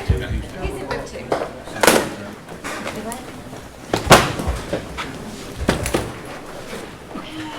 It's way down there, number 15.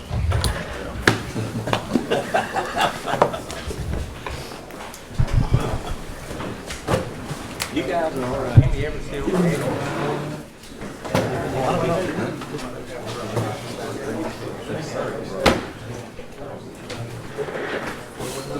Bigger, you'd have to hire an assistant, wouldn't you? I'm telling you, need one of those bags with wheels.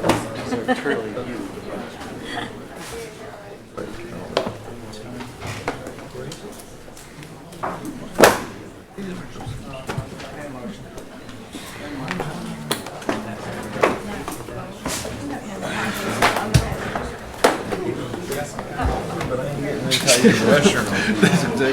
Okay. Okay, on second thought, we're going to go ahead and take a break, and then we'll start with Book 2, and we'll just go through in order. A lot of times, Marshall Buell has got things he needs to get started. Reconvene at 10:33, and the budget that we have now is community services. The Community Services Department serves our citizens with their community development needs. Services provided include community development, road construction, and engineering and sanitation. I'd like to introduce Michael Lynn, the Executive Director, to answer any questions you may have. Who's your sidekick, Michael? Jackie Reese, Manager of Administrative Operations. Okay, and I want you to commend, Jackie, I understand you're partially responsible for the narratives. They're excellent. So, okay, go ahead. Anything you want to tell us? Open to answer any questions. The one thing that's will be changing from 19 to 20 is environmental health and sanitation facilities got notification late in 19 of some awards for some project funding awards from Indian Health Service. That will be a mod coming up in 19 to the 19 budget, I believe in the next ENF committee meeting, which will also impact the FY20 budget as far as carryover, which will be modified once the carryover figures are known after fiscal year 19. Will that go to water and sanitation, or where will that? Water and sanitation, yes, ma'am. Big increase in the Department of Transportation for roads. FHWA roads. What was that, I'm sorry? There is a big increase in the Department of Transportation FHWA roads. I'm just curious what we attribute that to, or? Additional funding coming in from special bridge funds that come in for projects, also some safety improvement dollars that also come in, and then carryover dollars that we anticipate moving forward into 20. And then there's a little increase at the Shaugee Apartments. And that's just an increase in carryover. Okay. Okay, does anybody have any questions from the community services? You have a comment? With those apartments, what are you doing now? You've got an increase, so what are you doing there? Well, they're completing some capital projects. Over the past few years, they put new roofs on, new HVAC systems, and new guttering, and these are just some carryover dollars to continue with some capital improvements. Do we have anything similar to those apartments in other counties? That's in Mays County, correct? It's in And those were Sequoia built County. some time ago. In Sequoia County. Sequoia But I would take some in Mays County. Would you? Is that the only county we have those? To my knowledge, it's the only county that we have apartments of that nature, of this You know, nature. right here up the road here, it was a place, and it still is, called Cherokee Village. Does that have anything to do with Cherokee Nation? I do not know the answer to that. Okay. Would be through Housing Authority. It might be through housing. Okay, all right, thank you. Can I ask Gary Cooper that question? Madam Chair. Okay, yes, Counselor Buzzard? Yeah, Michael, I got a couple of questions. On your DOT Federal Highway roads, you're showing 88 million. What is your allocations per year, or what is it for 2020?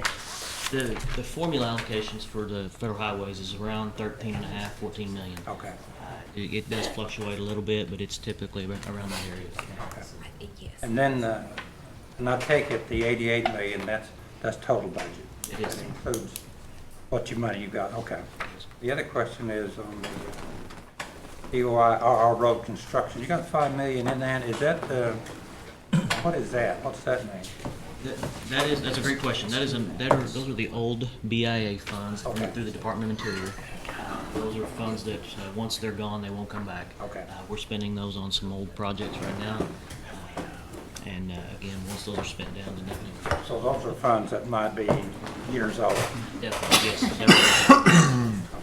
And on the EHS project at 10 million, that is a really huge increase.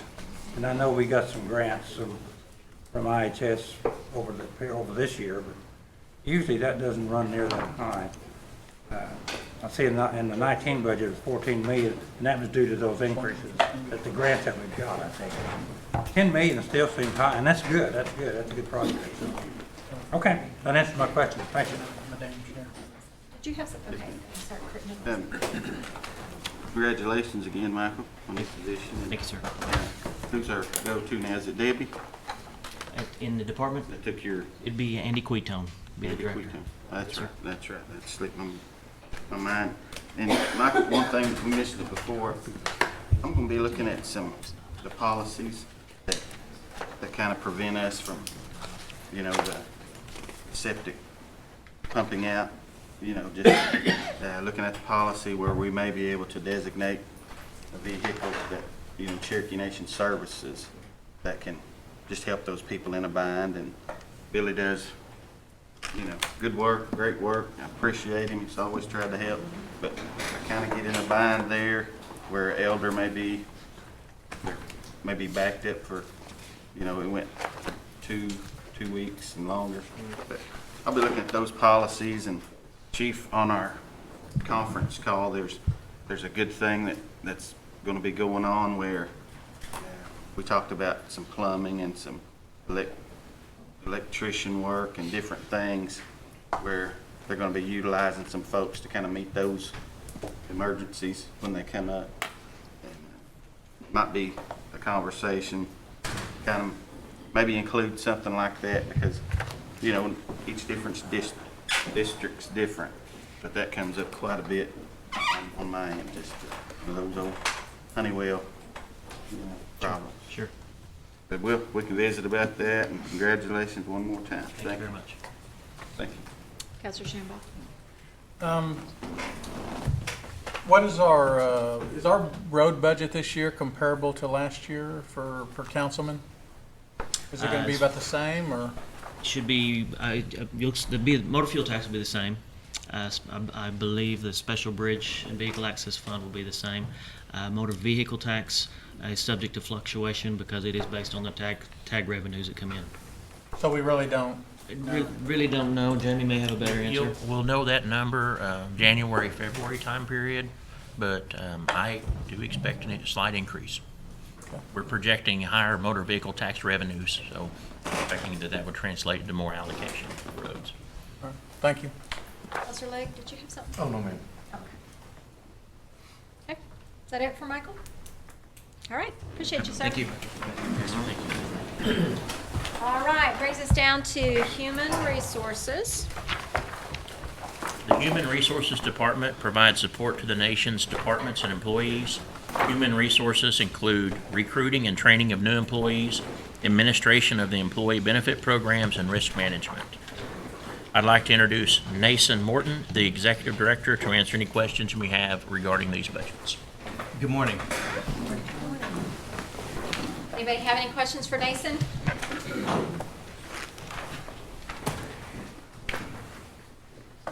Oh, I'm sorry, Dr. Dobbins. Go ahead. Nason, I was confused, and I'm sure for the sake of our 5 new counselors, could you kind of give a review on the 3% adjustment that our employees are entitled to, and the fact for how many years they've been getting that 3% every year? Can you kind of enlighten us a little bit? Does everybody get it? On the 3%, it's my understanding that it's budgeted each year. It's considered year to year, and I don't know if it's an ongoing 3% or if it's something determined whether we have the budget each year. Over the last few years, it has primarily been a 3% that goes to most of the employees that aren't on a separate plan, like some of the contracts, and some of the programs who have different years or other special requirements. I'm working on a list of those that do not participate in the plan, and we normally list those out when we send our announcement out in October, so everyone knows which of their employees will or will not be in the plan.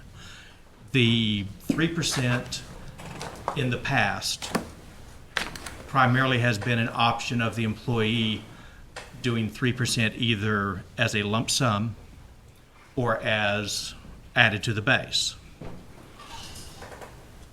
We recommend, if you can, the lump sum be added to your base, because otherwise it will be difficult for your salary to actually increase, because the 3% builds on the 3% the next year. There was, however, 1 year budgetarily that everyone received a lump sum. I can't remember what that year is. And that's a brief overview. If you need a more in-depth discussion on it, that's something I could probably do at Rules in 2 weeks, or possibly stick around for E&F afterwards and do a tag team report with the Treasurer's Office, whichever would be more convenient. Yeah, I think for the sake of our new counselors, well, if you could expound on that, because we have in fact been giving our employees a 3% bump every year. Thank you. Yeah, so we're talking about the 3% pay raise, and that's coming from what the recommendation of what you're talking about. Every so many years that we've been doing that as a tribal council, we've been approving that. That we're talking about approving is now going to be adjusted by an executive order over our budget. Is that correct? I believe it's also in the budget. Let me go ahead and pass that off to Mr. Enlow. So this year, what we're proposing, in lieu of a flat 3% across the board, we're making a higher level adjustment to those that are at $9.50 up to $11. So we'll be adjusting those at a higher rate. And then this will be in lieu of the 3%. So for us to adjust the minimum wage, we took the 3% that's budgeted. We're trying to reallocate that to adjust the minimum wage from $9.50 up to $11, and then also affect those between that scale up to $15, so that there's no wage compression. So I hope I'm answering your question, if I'm understanding your question correctly. So rather than doing just a flat 3% merit across the board, we are reallocating those funds to raise the minimum wage. But everybody still will be receiving a merit increase this year. This is a one-time. This is a one-time. And this will be, so to make sure that we affect those people at $9.50 and raise them to $11, we want to be consistent and fair across the board. So we will be requiring that employees do this as an increase to their base rather than giving them an option to do a lump sum. Right. We'll revisit that policy next year. We may be able to give the option to the employees to do a lump sum or merit, but we for sure want to do it this year, that we increase the base as a whole. And we will continue to do the lump sum this year? No, sir. There won't be a lump sum this year. There will be an increase to the base. Is there a reason why we didn't have that in this budget, and in lieu of doing the 3% across the board, that we just didn't go ahead and have it in the budget for the pay raise? I mean, I'm in agreement. I think everybody's in agreement with the employee pay raise is a great thing. but just was kind of curious why it wasn't involved in our budgeting versus doing an executive order over the budget. Well, it is actually in your budget, so we took 3%, that what you guys are looking at in each budget is that there's 3% that's budgeted in there. So we're trying to use that 3% and reallocate it across the system. So by passing this budget, we're trying to be fiscally responsible and make sure that we can sustain this next year and the following years. And so that money that's in the budget that you guys are evaluating right now is actually what's going to fund this pay increase. So just trying to learn here on, so the executive order does have the authority to control our budget that we're passing through an executive order, redistribute money and funds, or reallocate it. Well, you guys are appropriating the funds that fund the budget as well as the personnel that are identified inside each one of those budgets. We are just simply stating that the minimum wage will be raised from $9.50 to $11 an hour. Chief Hoskin, you've been on this side of the budget and the administrative side of the budget. Do you have anything to add to this narrative, or were you in here for enough of it to know kind of what we're talking about here? Certainly. So setting pay rates by executive order is not new. It's been done before, and it was done this year. This is the pay raise budget. This is the budget that gives the largest minimum wage increase in the history of the Cherokee Nation. It is something on the order of a $9 million investment to our employees, weighted most heavily towards those who are earning the least. You have to understand that my place in the budget process was late, as it was laid out earlier. They begin this in April, and so I was elected in June and have been transitioning since then into office. So this is the pay raise budget. The pay raise is a two-step process in my view. The administration can set, as we do, different personnel policies and levels and thresholds, but we need the council to fund it, and that's what we're proposing today. So we're proposing the pay raise budget, and we certainly would embrace your cooperation in it. Great, thanks. Yeah, absolutely. I think it's great. I just wanted to say that I think it's great that we're doing a pay raise.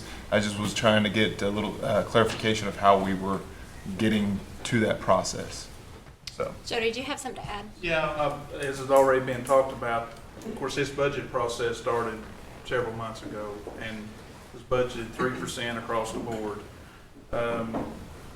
The executive order will not really change any budgets per se. They'll still remain, it's a total budget for each budget at 3%. What may happen is there may be, if one department is real heavily weighted for lower level employees, they may not have enough money, but those things will be worked out. If they have vacancies, they probably still won't need any additional money in those budgets, but that's going to be monitored. I've been working with them on discussing these things, and there may be a few budgets that have to come back later on for a budget mod, but as far as the executive order actually changing the budget, it does not.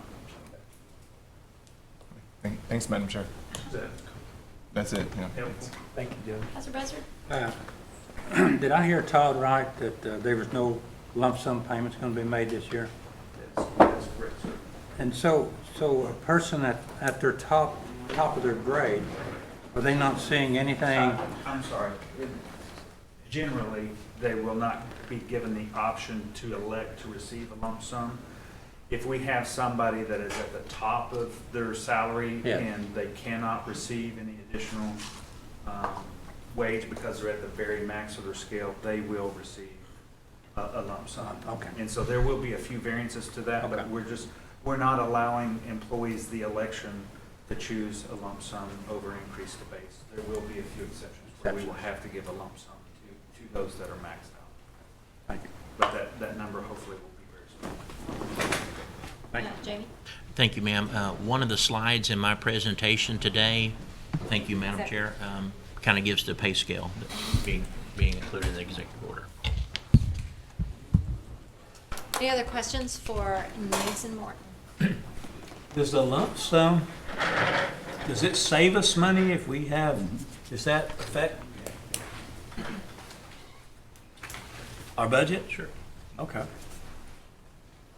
Good enough. We'll figure that out later. Okay. No other very much. questions for human resources? Just keep on doing the good work. We'll see you in 2 weeks. Good report. Okay, management resources is our next budget. The Management Resources Department provides management of the nation's buildings and land. Resources included are buildings and grounds maintenance, facility repairs, agriculture and forestry, and land development. David Moore is here to answer any questions you may have regarding these budgets.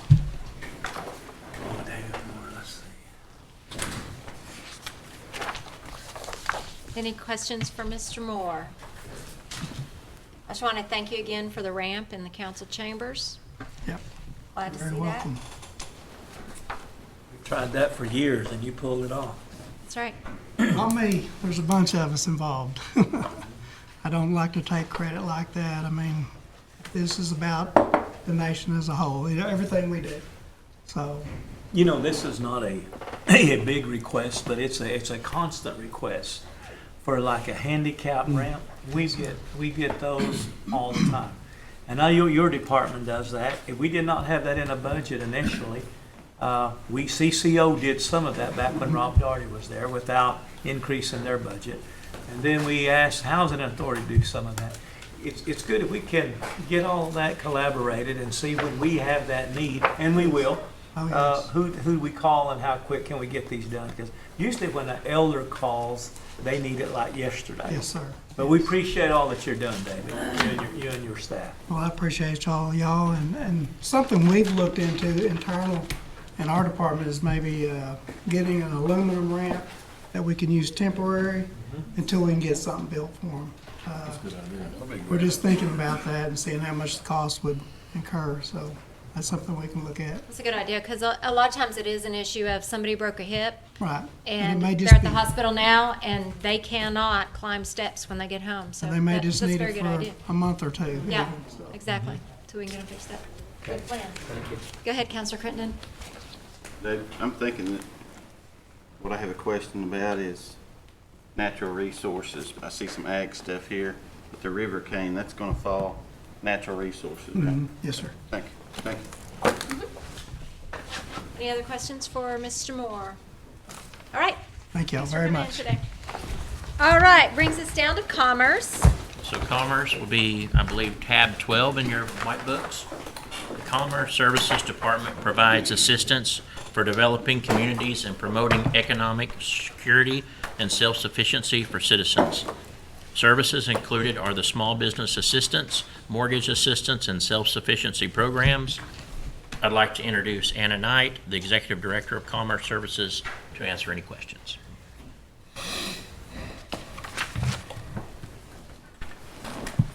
Okay, can you explain to us, MAP program had some changes a year ago or something like that?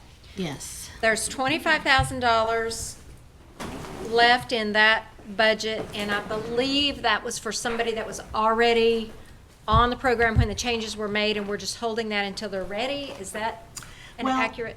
The changes that we made actually were intended, we had too many applicants for the money that we had. So we tightened it up a little bit and we tiered the payments that people were to get. And we did set aside, we didn't necessarily set aside some money, but we grandfathered in some people that were already approved and in the process, and most of them have gone through now. What we found over this last year, because of the housing market is not doing well right now, people are not buying houses. Consumers are buying lots of things. The rates are down, and they're still not buying houses. And also, we tightened it up a little bit too much. And so there is additional money that will be left over this year. And we are right now working on policies to be able to help more citizens with map assistance to help them be able to purchase these homes. And so we'll be presenting those suggested changes to the chief in the next month or so. And so we will be readjusting the program. And I think that this came up in our discussion of the budget yesterday about another program. And I think we're constantly changing, tightening up and loosening up where the needs are. And so I appreciate our flexibility to do that. I did have one question about the RBDG loan fund. And it appears there were no loans in 2019. There were loans. The loan funds are a little bit different in that as we get the grants come in, and the revenue from the loans, the interest and fees, show up in the budget. But since they're loans and not expenditures, you don't see them in the budgets. You don't see the loans we make within the budgets. You just see the income coming in, any kind of grant. The only expense that we record is the allowance for loan loss expense. Okay, so the narrative says FY17, 2 loans totaling $181,535. FY18, 7 loans totaling $537,925. FY19 through March 31, 0 loans.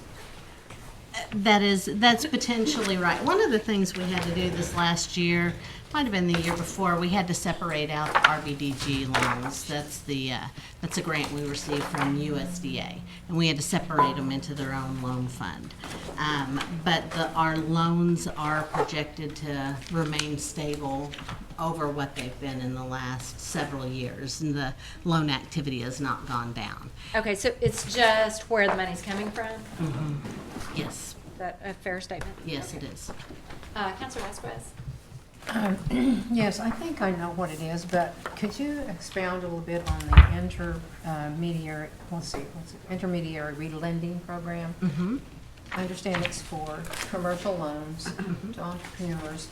What types of things is there a parameter of things that they can use that for? It is commercial loans, and that program actually, we borrowed money from USDA at 1% for 30 years, and then we reloan it out.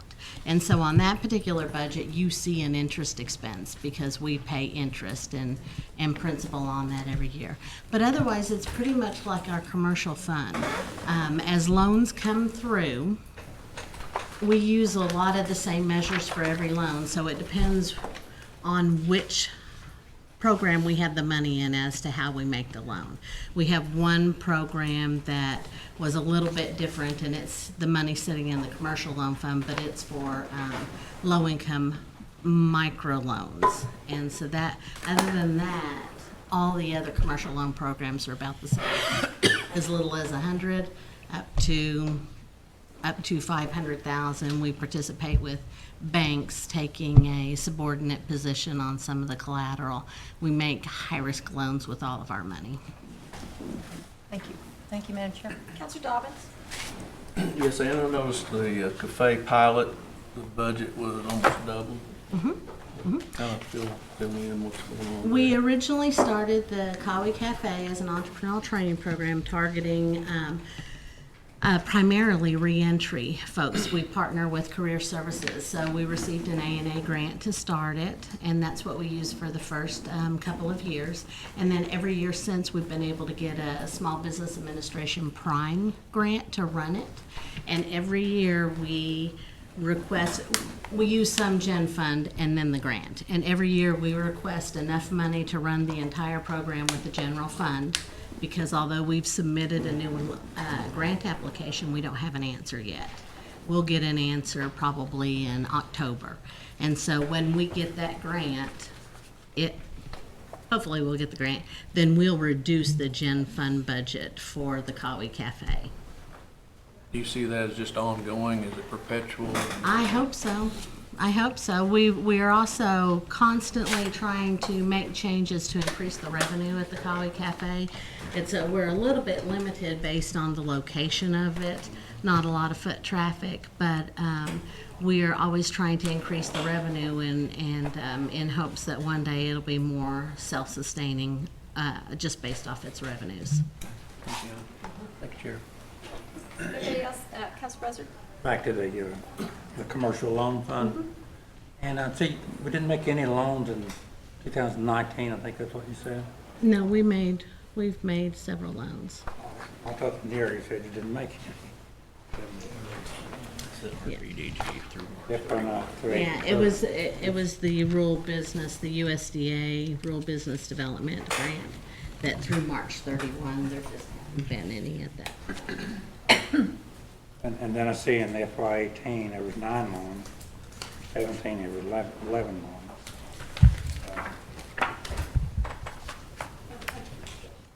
And I guess I just noticed a big drop from $1.5 million to $342,000. Is that from the grant? There it is. It is. In the commercial loan program, the Community Development Financial Institution grant comes into that. So we've received $700,000 or so. So that money goes into that particular pot. And again, we've applied for the CDFI grant again, but have not received word on it yet.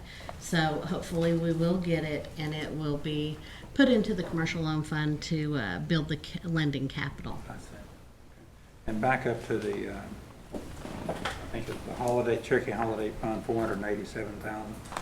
Those monies are primarily used for prizes from different activities that's going on, powwow and stuff like that, I take it. The expenses for all of the programs, they are. They're in that. The staffing of it is the community tourism manager staffs it, and then the rest of them are expenses. Okay, I'm sure they are. Supplies, yeah. And this may be an off the question. Does the Chamber of Commerce and Telecom, do they help sponsor any of these events for how long? No, they do not. The chamber typically doesn't sponsor anything like that. And you know, if the Chamber of Commerce had their way, we would hold many of our events within the city limits downtown, trying to draw people to the downtown area. And right now we hold the parade in the State of the But there's a lot of them that goes downtown from our holidays. Now, I guess that was my point. They do, and the partnership we've done with them in the past is just to try to promote it, and we've tried to. So they do a good job on promoting the power. They do. It's one of the biggest events, yes, in northeastern Oklahoma. So they do try to help us promote it, but primarily it's Cherokee Nation that handles all of it. Okay, well, I was just wondering, because I know most Chamber of Commerce from our small towns, they do help out with some of the expenses on what activity goes on. So. Right. Anyway, okay, thank you, ma'am. Councilor Bakershaw? Yes, Anna, on the loan programs, is there anything in writing that restricts at-large Cherokees from using these programs? When we write the grants, we write them for the entirety of the 14 counties. So we do make these loans to at-large citizens in Tulsa County, Muskogee County, all the partial counties. We don't go outside of that area because, frankly, we don't have the staffing to be able to manage the loans outside of that area. Is that the only reason? That is one of the big ones. I know Citizen Potawatomi. I know you are familiar with them, and they make loans across the country. They also charge much higher interest than we do, and they make very few loans outside of Oklahoma. But it's very difficult to try to manage collateral and manage all the filings outside of our immediate area. Okay, it's a staffing situation. Thank you. Any other questions for Anna? Did you introduce her? Anna Knight. Yes. Does the Commerce. Okay. Just making sure everybody knows who the go-to girl is. Do you have something to say? No, I'm just going to say she's very helpful with housing loans and a lot of other things, but that 184 has been one of the most, I think, success stories at Cherokee Nation that's helped a lot of our young couples there, so we appreciate all that you do. And as we go through the different budgets, the people that are new on council, the person sitting in that chair is going to be your go-to person for that particular department. So don't hesitate to call them. If you don't already have their numbers, Gail will fix you up with contact for them. So they're there to help your citizens. Okay, I guess we'll move on to Human Services. The Human Services Department serves our citizens with their daily needs. Services provided include family and elderly assistance, children and youth assistance, child development, child support enforcement, and food distribution. I'd now like to introduce Marcia Lamb, the Executive Director of Human Services. Good morning, all. I'll be happy to answer any questions. I'd like to kind of go over some of the programs real briefly that you may be familiar with. In family assistance, we have our contracted funeral homes where we provide a service for families. We have food distribution, and we have an array of emergency programs that help people. We also have our clothing program, and for our kids attending school, and our LIHEAP program for our elders. That's just a kind of a brief overview. All of these programs have different income guidelines, and they are poverty level. So we're dealing with the most needy of the citizens out there. I'm open to questions. Marcia, on these dollars here, tribal dollars, not the grants things. Mm-hmm. Where is that? What different departments do you get tribal dollars that really don't have any federal guidelines on? Most of them are in family assistance. I believe there's it depends on the grant. Some of them require tribal matching to a certain extent. I'll be glad to go over that with you later, and I'm looking at it. Discretionary dollars, and you're good about trying to find a place for them. Yes. You know, try to find some help. But yeah, if we could visit about just some of those places where there are some discretionary dollars that you use most of the time. I mean, because you and I are in contact a lot. You know, and I'd like to visit with you about some of those Cherokee dollars. But thank you. Sure. Thank you. You're welcome. Counselor Baker Shaw. Thank you, Shaw. Marcia, you're asking for an increase of $39,519,000 for child care. And yet when I looked at the report, the child care numbers have gone down. What's the purpose of the? Actually, our child care grant increased. It's a dollars amount, and that's one of. I'm sorry, can you speak up? Our child care grant increased those fundings. And so we don't know if this will carry on next year or not. But where that money is we're going to open up a new child care center in Mesa County. And we're coordinating that with the industrial park there. They contacted us and requested we put some there if they provide certain things. And we're in negotiations with them. So it's for an expansion on the existing 2 centers we have and opening up a new one. $39 million. Can I ask where you got those totals on the expansion on the project, the projected cost? Yes.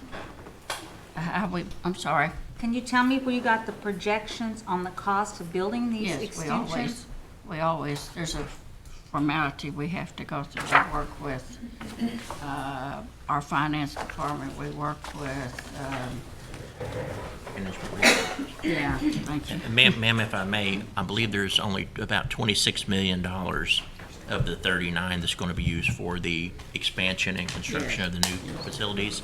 But our child care funding in 2018 and 2019 more than doubled.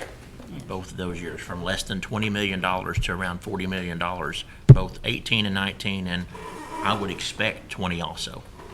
You said the number of children doubled? 'Cause I'm- The funding. Oh, the The funding. funding has Okay. more than doubled for Okay. 18 and 19. Well, I just know if we're building a new hospital, I forgot what the cost is, I find that, I can't wait to see these facilities and the expansions, because that sounds awfully high to me. Huh? Oh, they should be very nice for that kind of money. Okay, thank you. Counselor Shambaugh.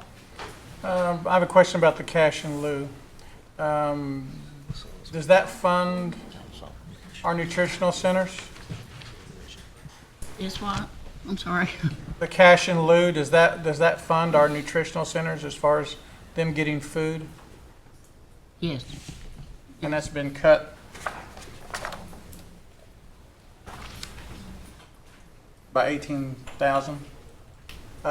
What we have been doing for the past 2 years is looking how to reduce our cost at the nutrition sites on the food, especially because food cost keeps going up and up, and That particular budget is a grant also, sir. Yeah. So that's just what we estimate we'll receive. It could be more or less than what we have included And here. we have like 14 sites. Do we know how many people we serve in those 14 I sites? can get you those numbers. Okay.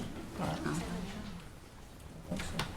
With the decrease in the funds you said for the food, are the numbers increasing that we are serving? In some instances, yes, and that is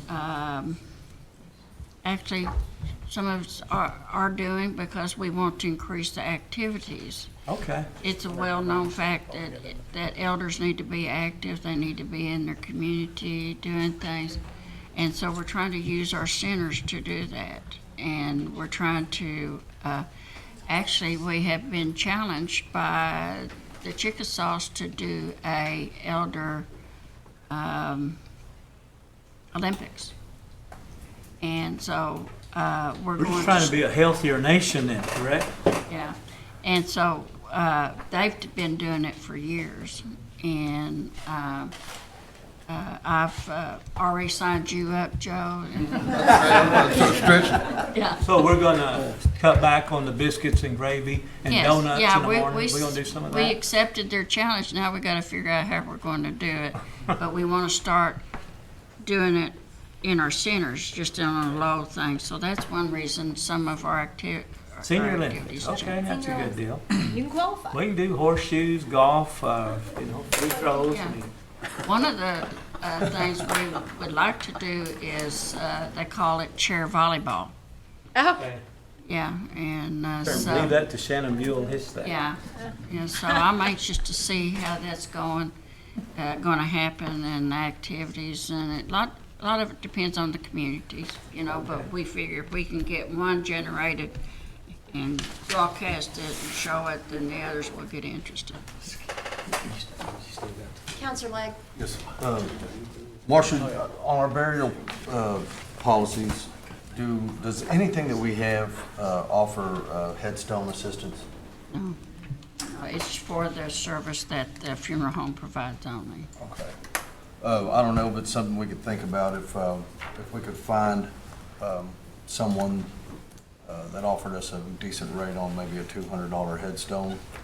At 277 people, I think that would just come to $55,000 a year that we could help. We got a lot of Cherokees unidentified in graveyards, especially in Buffington Cemetery and different things. You're right. That wouldn't be a make or break deal on 200 a headstone. So, maybe that's something that we could discuss later on. Yes, I just have a comment. I want to tell the new counselors that Marcia Lamb is very responsive and very helpful, even on Sunday afternoons, and I appreciate you very much. Thank you. Okay, did you have a follow-up, Counselor Shambaugh? No, ma'am. Okay. And may I add? Jamie has a follow-up. Thank you. The childhood development centers, there will be one built in Pryor and one in Salisaw, and then Tahlequah and Stillwell are being expanded. And the budgets, the capital budgets are under Group 11, Management Resources, towards the back of that section, if you all would like to look at those later. On the child care, so it doubled. More than Money received. doubled. Okay, and I know this, you guys ain't in charge of that, but the income guidelines didn't change with that, right? Yes, the income guidelines has actually gone, for the benefit of the clients, really. It's made more people eligible. Okay, all right, well, that's great, because several times, you know, working folks barely over the income guidelines, so that's great if they're adjusting those real quick since we're talking. And Mr. Legg, and I think some of the counselors agree with me, and the new ones will see, like on our burial assistance, great, it's great, great, great, but oh, it hurts everybody in here when you have to say no, they don't qualify. So I really want to look at something like that, and that's one of my priorities this go around. If you guys will help me brainstorm, I would. It may have been done before, but you know, some kind of burial insurance. You know, that would be one option. Just get with the company and see, you know, what their monthly payment is, and that may be an option I've been thinking about for a while. Maybe some of you guys have, but something to, in these instances, to just say absolutely no.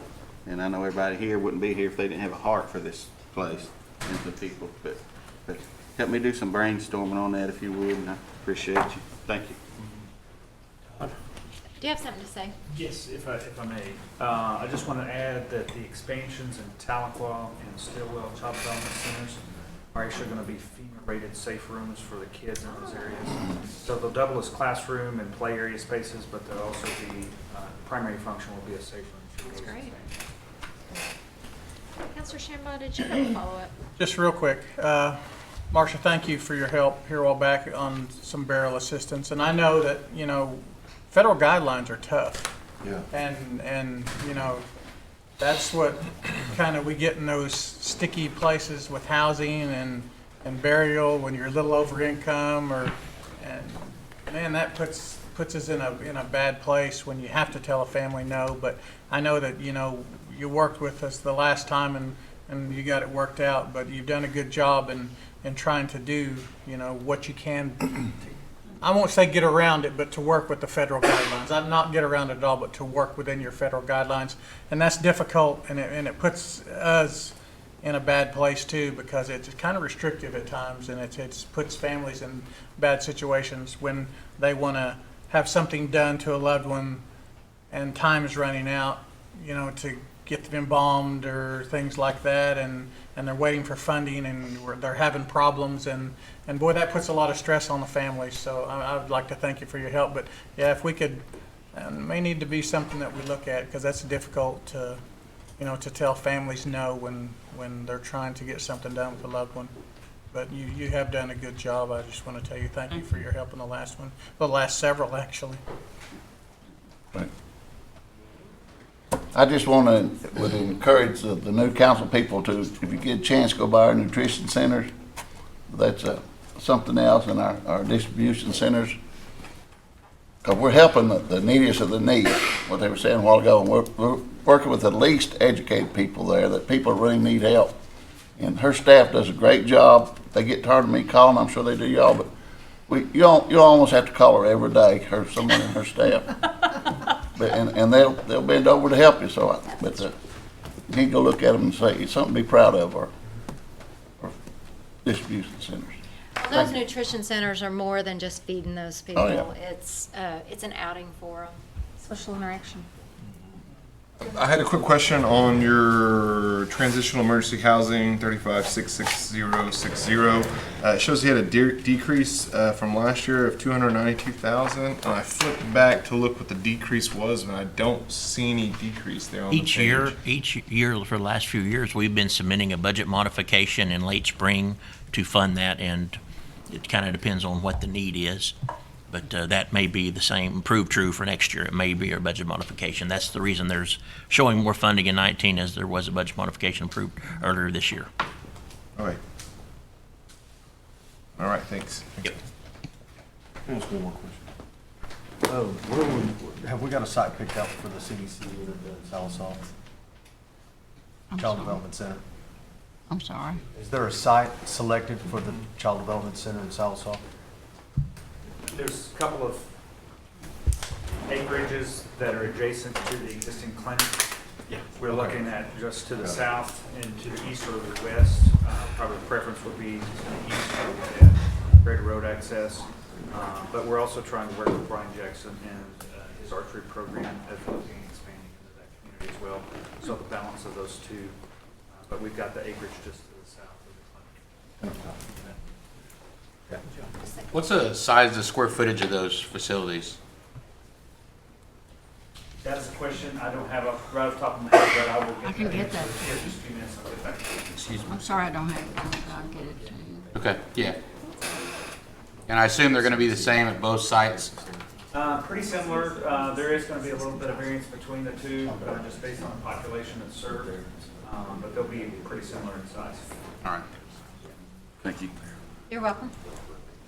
Anything else for Marcia? I would like to add, to invite any of you to come over and see our child care centers and our food distribution. I know some of you that have been here for a while remember we've come a long ways from our food distribution to the old tailgate sites where we would pull up a semi-truck and unload from there. And we're real proud of our centers. They look like they're set up like grocery stores, and people are proud of them, and they get served. And so I invite all of you to come over at any time to take a tour.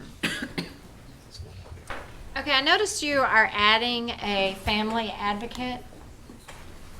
New position? Yes. Okay. Very good. That's a good one. Council members, if you have not become acquainted with Marcia's department, you will this fall, I guarantee you. I call her for people getting their utilities cut off, hot water tank, wood stove, wood, I mean, everything under the sun. Mr. Legg, you know what I'm talking about. So get acquainted with the Marcia Lamb's program. I mean, it's a great program. You guys do a good job. Mostly on a Friday afternoon. Yeah, it's about 4 o'clock. Okay, thank you, Marcia. Brings up government resources. The Government Resources Department, I believe, is tab 14 in your book. It includes evaluation and compliance, self-governance oversight, real estate services, and registration. Mr. Enlow is here again with others, I believe, to answer any questions. Is Frankie Hargis still here? Yes, she's I saw her back there. in here earlier. You want to come forward and just kind of give us an update on the registration department? Would you please? Stand up, Frankie.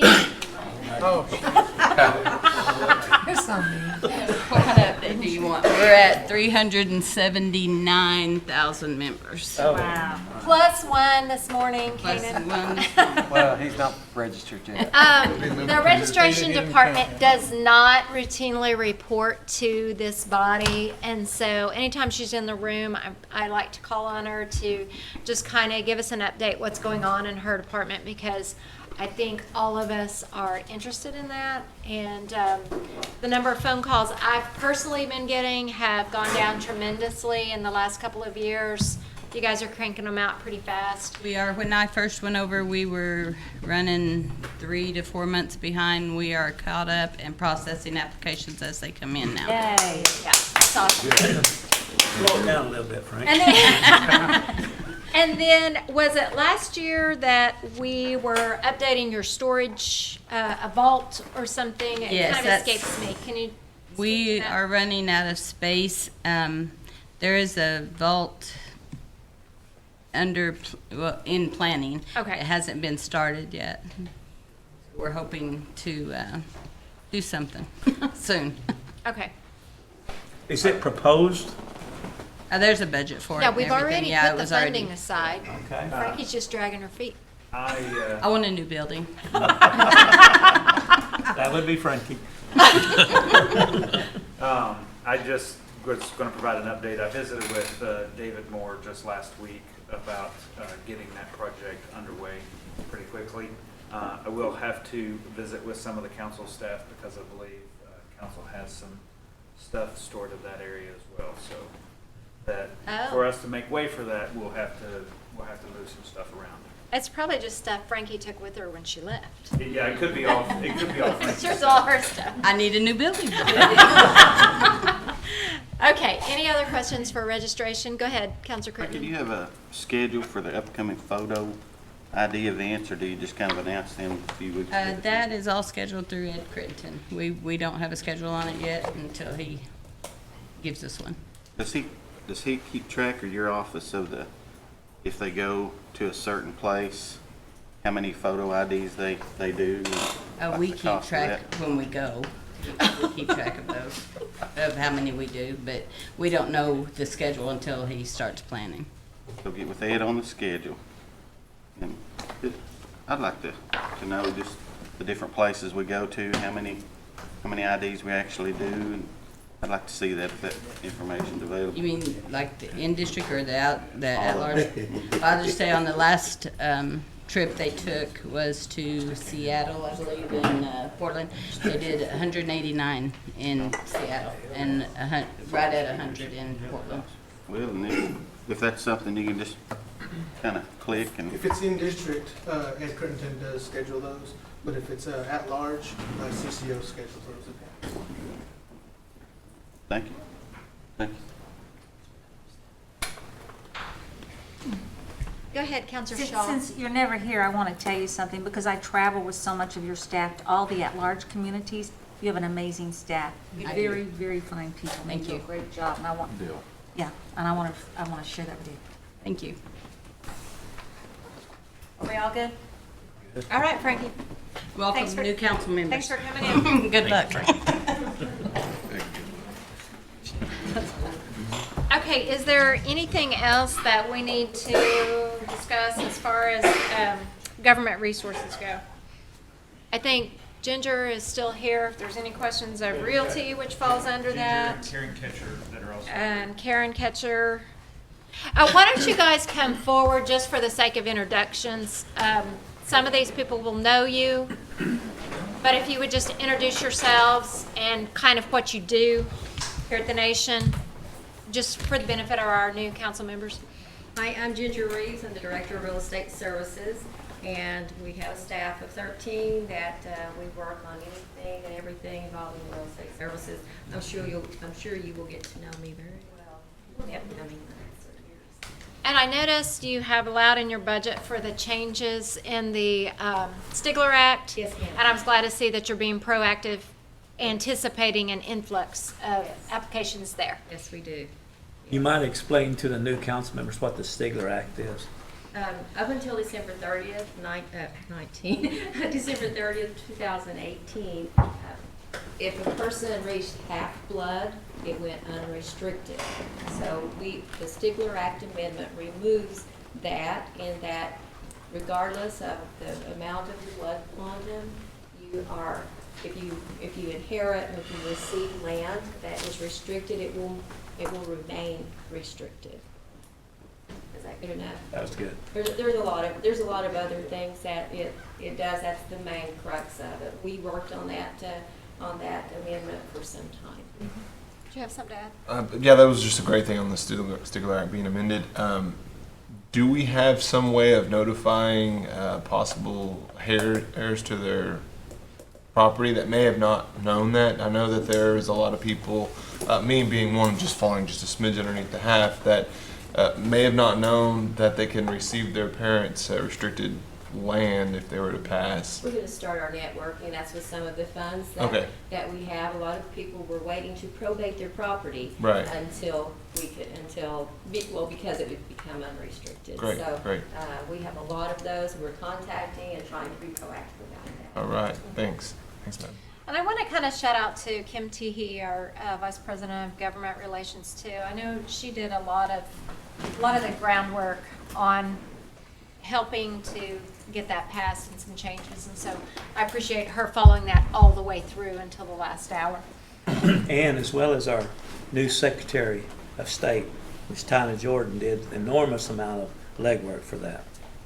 We appreciate you guys looking out for our people, actually. Councilor Will Lake? this, will this kind of go retroactive, like if someone lost their land? Absolutely not. It won't, they No, can't it get is it back not into restrict? retroactive. Okay, okay, thank you. Okay. Karen. Yes.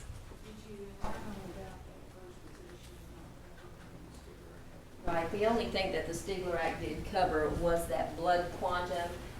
Anything else that the Stigler Act did cover back in 47 is still the same. So adverse possession is, Not. It stays the same, you know, it does not affect that in any way. okay. Okay. So Karen Ketchum. My name is Karen Ketcher, and I'm the Director of Self-Governance, the Office of Self-Governance. And what I do basically is meet with the federal and other tribal organizations across the nation with regard to our budgets, negotiation of those self-governance compacts, both IHS and DOI. I work with the VA reimbursement agreements and just about anything that has to do with the federal government and our negotiations and our funding that comes from them. I have a staff of, there's supposed to be 6 of us, but I'm down to 1. So it's me and a clerk right now. So it's just, that's a lot of work. Karen is a former BIA director here at the Muskogee area office and very knowledgeable of the federal program, so she can be a good asset, which she is an asset to the tribe. Good. Any questions there? Okay. Just know that Karen is constantly negotiating to keep our funding, increase our funding, show what we've done with the funds we've received. I think we've been the beneficiary of being good stewards of the funds we do get because we keep very good records and we can show the government this is how we dispersed it, this is how many people we helped. Give us some more and we'll help more people. So she's been a good advocate for us. Okay, brings us down to the Marshal Service. So the Marshal Service is tab 15 in your book. The Marshal Service Department is our law enforcement for the Cherokee Nation. Services provided include law enforcement, security, and emergency management. It's my honor to introduce Marshal Shannon Buell to help with any questions you may have. Good morning. If there's any questions, I'd be more than happy to try to help answer. Why don't you go ahead and give us an overview, how many marshals you have, kind of what programs you do. They are continually out in the communities, working with people, educating people. Just kind of give us an overview. Okay. We're slotted in our org chart for 35 marshals. We're currently standing 31 marshals at this time. We have 4 EM positions. We have those completely filled. We have 5 dispatch positions. 1 is vacant. We're actively seeking a dispatcher this time. I have 3 admin staff. All those positions are filled. And we have 12 security and 1 security admin staff. Security does the complex, kind of takes care of the day-to-day operation of the complex, some of the outlying facilities that the tribe has around here. They're mostly funded with IDC money because it's generally tribally tribal programs that they work on. So Marshal Service, we're actually the oldest law enforcement entity in the state of Oklahoma. We were here before statehood. Kind of a brief history. The reason why we're called marshals is back in the late 1800s, the U.S. Marshals were killed at a higher rate than any other time in history right here in eastern Oklahoma. More U.S. Marshals died here than any other place in the country. Judge Parker, the hanging judge, if you kind of remember the history of Fort Smith, partnered with the Cherokee Nation to come over here and have our Cherokee deputies partner side to side with U.S. Marshals at that time to kind of protect each other. We have 13 marshals on the federal memorial wall that died in the line of duty on Indian country. 12 of those 13 died around the turn of the 1900s. We cover 14 counties, 9,000 square miles. We do what most would think is just a general law enforcement. We have patrol, they stop cars, they respond to domestics, assaults, stuff like that. We have an investigative wing of the Marshal Service. It's a little different than what you would see in an investigative wing at your departments outside of here, because we have to work in 2 federal districts and about 56 jurisdictions. So my investigators are either in the Northern U.S. Attorney's Office in Tulsa or the Eastern U.S. Attorney's Office in Muskogee, and also we do tribal jurisdictions. So my officers have federal jurisdiction with our BIA, Special Law Enforcement Commission. We have state jurisdiction with somewhere around 64 cross-deputizations we have with state agencies. And then we also have tribal jurisdictions. So that's kind of what we cover. Within that, we have DARE, School Resource Officers, Special Operations Teams, Dive Teams, and then we work heavily with SAR, which is Search and Rescue. My marshals have been on most of the big incidents in the U.S. over the last 19 years. We were at Katrina, Joplin, Florida, Houston, Red Lake, Minnesota for the active shooter up in the school on the Red Lake Reservation, and many other places. I have 3 marshals right now, north, helping out at a event that they have up there going on in the Dakotas as we speak. So, if there's any questions on that? Did you mention I'm sorry, I was interrupted during part of your dialogue, but the equipment that you have and you make it available to departments? I'm very fortunate to have probably the best employee at the tribe, Suzanne Drywater.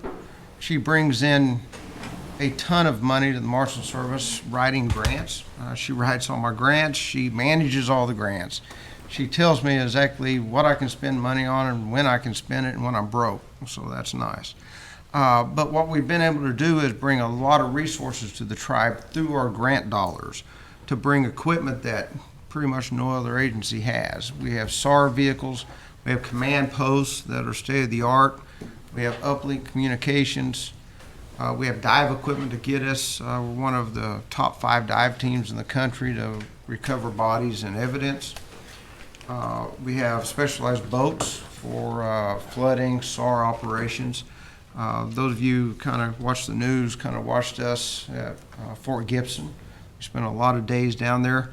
We're most famous for rescuing some small cattle, which trying to put a calf on an airboat in the middle of the flood at night and then pilot that boat 2 miles to shore was an experience I don't ever want to do again. But we have a lot of good equipment. If you have agency in your area that are cross-deputized with us, they can call us out at any time, day or night. We don't charge that agency for our time.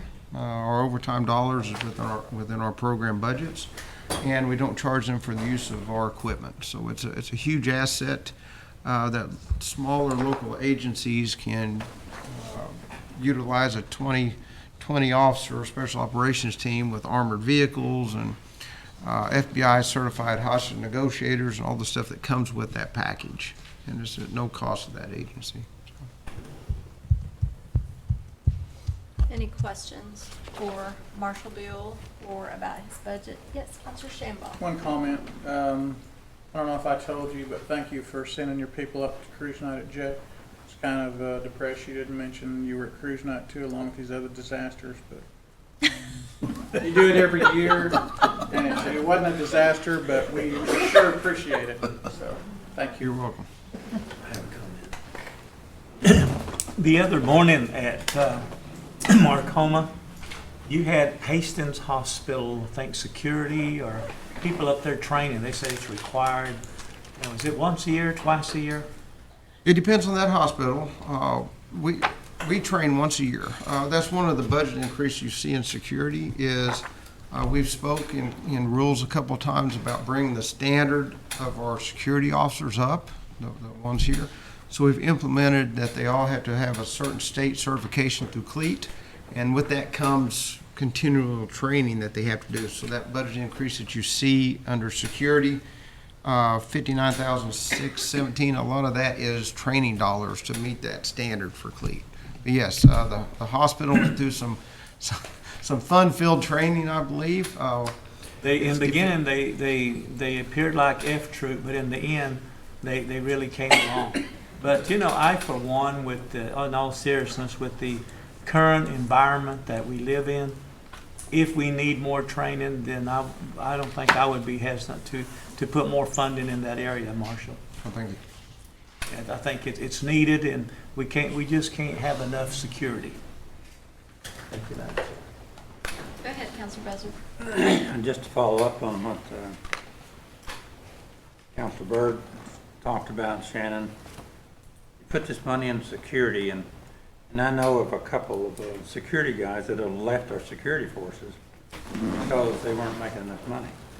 Is any of this dollars into? Yes, to look at some this of the for dollars raises? is we had HR look at their salaries, Yeah. and the rest of that increase is training and salary increases to meet what HR says needed to be that Because I know standard. even in the training, you can put dollars into training and you train these guys and they leave us. So good to hear that. Thank you. Thank you, sir. Yes, good comment, though. Councilor Crittenden? Yes. Well, I was just going to comment that you've helped me out on some big issues, and some of you guys just coming on, like emergency management, falls under this department. A couple of days ago, a lot of elders without water, and Shannon had some pallets sent out there. He's done that several times. That'll be a good contact, and appreciate you doing that, by the way. Thank you. Councilor No Fire? I'm okay now. Appreciate it. You have anything to say about our marshal service? I like them. Okay, no other questions for Shannon Buell, we'll let you go. We are going to hear from the Gaming Commission and Information Systems, and then we're going to break for lunch, just so everybody in the room knows what's coming on. So Jamie Hummingbird, come on down.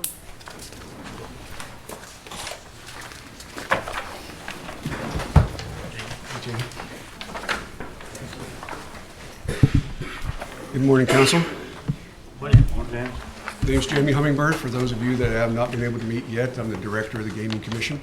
I'm here to answer any questions you might have about the budget.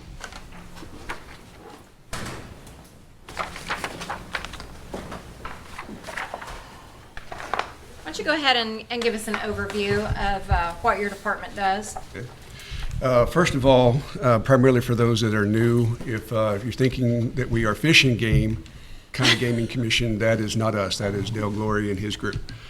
We are the entity that's responsible for overseeing and regulating all of our tribal gaming facilities that we operate across our 14 counties. We have 11 gaming facilities in total, and we are responsible for pretty much everything that goes on underneath that roof in terms of the gaming activities and the accounting for monies. We review and approve all games that go into the facilities. It's electronics, cards, and tables. All the policies and procedures surrounding those games. We do look at each facility every year as a matter of our auditing requirements under federal, state, and tribal law. We look at the licenses for all of the employees for the gaming facility to make sure that we have reputable people working in those positions of trust. So we have a very diverse group within our department, with our licensing department. We're currently licensing around 3,000 employees. We have audits department that is responsible for conducting, I believe, 63 separate audits over our gaming facilities during the course of one fiscal year. We have our compliance department, which is the largest department. That is the one that has the staff at all of the gaming facilities, as well as our compliance officers that look into any anomalies or any issues that may arise at the facilities. And then we have our administrative piece, which oversees the activities of all of the other sub-departments, as well as doing reporting to tribal council, reporting to the chief's office, reporting to any of the outside entities that we are tasked with interacting with, such as the National Indian Gaming Commission, the State Compliance Agency, and any other federal agency that has any impact on gaming, such as IRS, Department of Treasury, Department of Interior. So that's kind of a brief Reader's Digest version of the commission. I could be here all afternoon and still not tell you everything there is to know. But I'll be happy to answer any questions you might have. Jamie also stays abreast of anything coming down the pike that may affect our people who frequent our casinos or casino management or anything. Always keeps us legal, always stays aware of what's going on in the world of gaming. So if you have any questions, he's your guy. Do you have a question? How long have you been the director for now? Well, August the 8th marked my 21st year with the Gaming Commission. Well, congratulations. Thank you. That's amazing. And I've heard a lot of great things about you, and you've been the director. And I see that we have one position being requested as an executive director. Yes. What was that job? Have we had one before on the Gaming Commission, an executive director, or is this just a new position that was created? This would be a new position. Okay. And it is one that it is the direction that the administration wants to move in and is being put forward to hopefully keep us on the right track and keep our gaming facilities compliant with all of our rules and regulations. All right. Great thing. I've heard great things about you. I just was curious and looking forward to working with you in the future. I must owe somebody money. It's a big job keeping up with all we've got going on, and I don't think people realize all the regulations there is on gaming, and also how quickly you can lose the privilege of gaming in this state. And so it's good to have somebody watching out for us. Yes. Appreciate all you do in keeping us informed of other issues that are affecting the tribe's gaming operations and, some court cases out there. Appreciate that. Also, I want to commend you on, at one time, going through the budget process a few years ago, I think your department might have had the most vacancies during the budget process. And I think your department may have the least vacancy this time. So, job well done. Well, I noticed this morning that there were 4 listed up on the screen, and I think we've got it down to 2 now. We are in the process of doing interviews and trying to fill those other last 2 positions. So we're hoping to, knock on wood, be fully staffed within the next 30 days. Awesome. Yeah. Okay. Good job. All right. Okay, Jamie, free to go. Okay, brings us down to tab 18, Information Systems. Todd Gord gonna come forward and. Good morning. Morning. Yeah, just barely. Good morning. I'm Todd Gord, as I was introduced. I am the interim executive director or executive CIO for the Cherokee Nation Information Services Department. The Information Services Department, as you may know, consists of roughly 100 employees, both in government and health. We are responsible for supporting over 400 applications within our environment, over 16,000 devices, whether that be computer, printers, mobile devices. Over 150 current projects are in our portfolio that we're working on. We have roughly 2,100 support tickets we receive each month at our help desk, and we have roughly 60 locations that we support between the medical or health environment and the government sites. In FY19, some of our key projects, we had several infrastructure updates, which are voice and data circuits, increasing the connectivity to the various facilities, allowing us to better leverage our technologies. We updated the Cherokee.org website. Hopefully you're very pleased with that. The site looks very, very good. That team did an outstanding job. We recently completed a Cerner upgrade, which is our medical system at the hospital or at the clinics. We also have been very busy with a 470,000-foot roughly clinic, building that and getting the technology ready to support that. And we also did an Infor, or our ERP system, our financials HR system. We recently completed an update in that environment. Some of our fiscal year 20 goals for the IT department are to continue to focus on establishing the foundation, so improving our tools and technologies that allow us to grow, focused on automation, efficiencies, integration of the systems to better leverage the data we have, to better give us insight into how we're providing services, both as an IT organization as the Cherokee Nation as a whole. And we're also very focused on security. If you're familiar with information security, cybersecurity, right now, organizations are being attacked and targeted daily, and our goal is to protect the data of the Cherokee Nation and ensure that those records are secure using the tools and technologies available to us. And that's a brief overview of the Information Services Group. Be glad to answer any questions. Counselor Shaw? Tom, I have a question, and I don't want to sound ignorant about it, but maybe I am. Tell me, do we have a storage facility where, I mean, everything that transpires on the web and all where it's stored?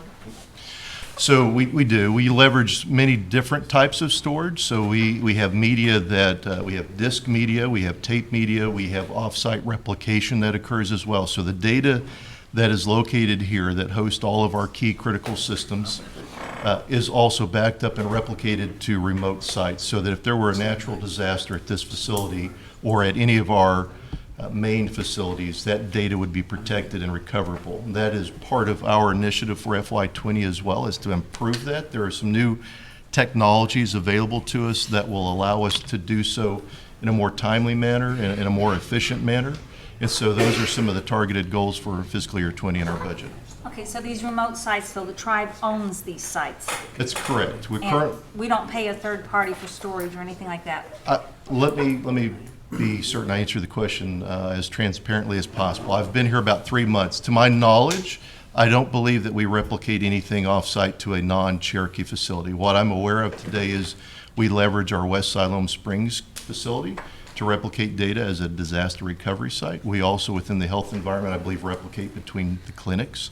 So I do not believe we replicate outside of the Cherokee Nation, but I'm not 100% certain of that. I can get you an answer. I was just curious if we're paying storage fees to another vendor. No, I do not believe so. Okay, good. Thank you. That was a good answer. Anybody else? Okay. Appreciate you, Todd. Thank you very much. We are going to break for lunch. We will resume at 1 o'clock.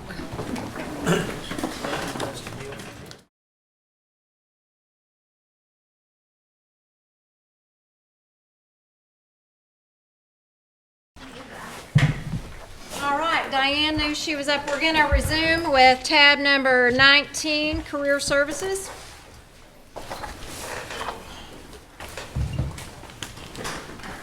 Madam Chair, are you ready to start? No? I am. Why don't you go ahead and introduce yourself, tell a little bit about your department for the benefit of our new council members. Okay. Good afternoon.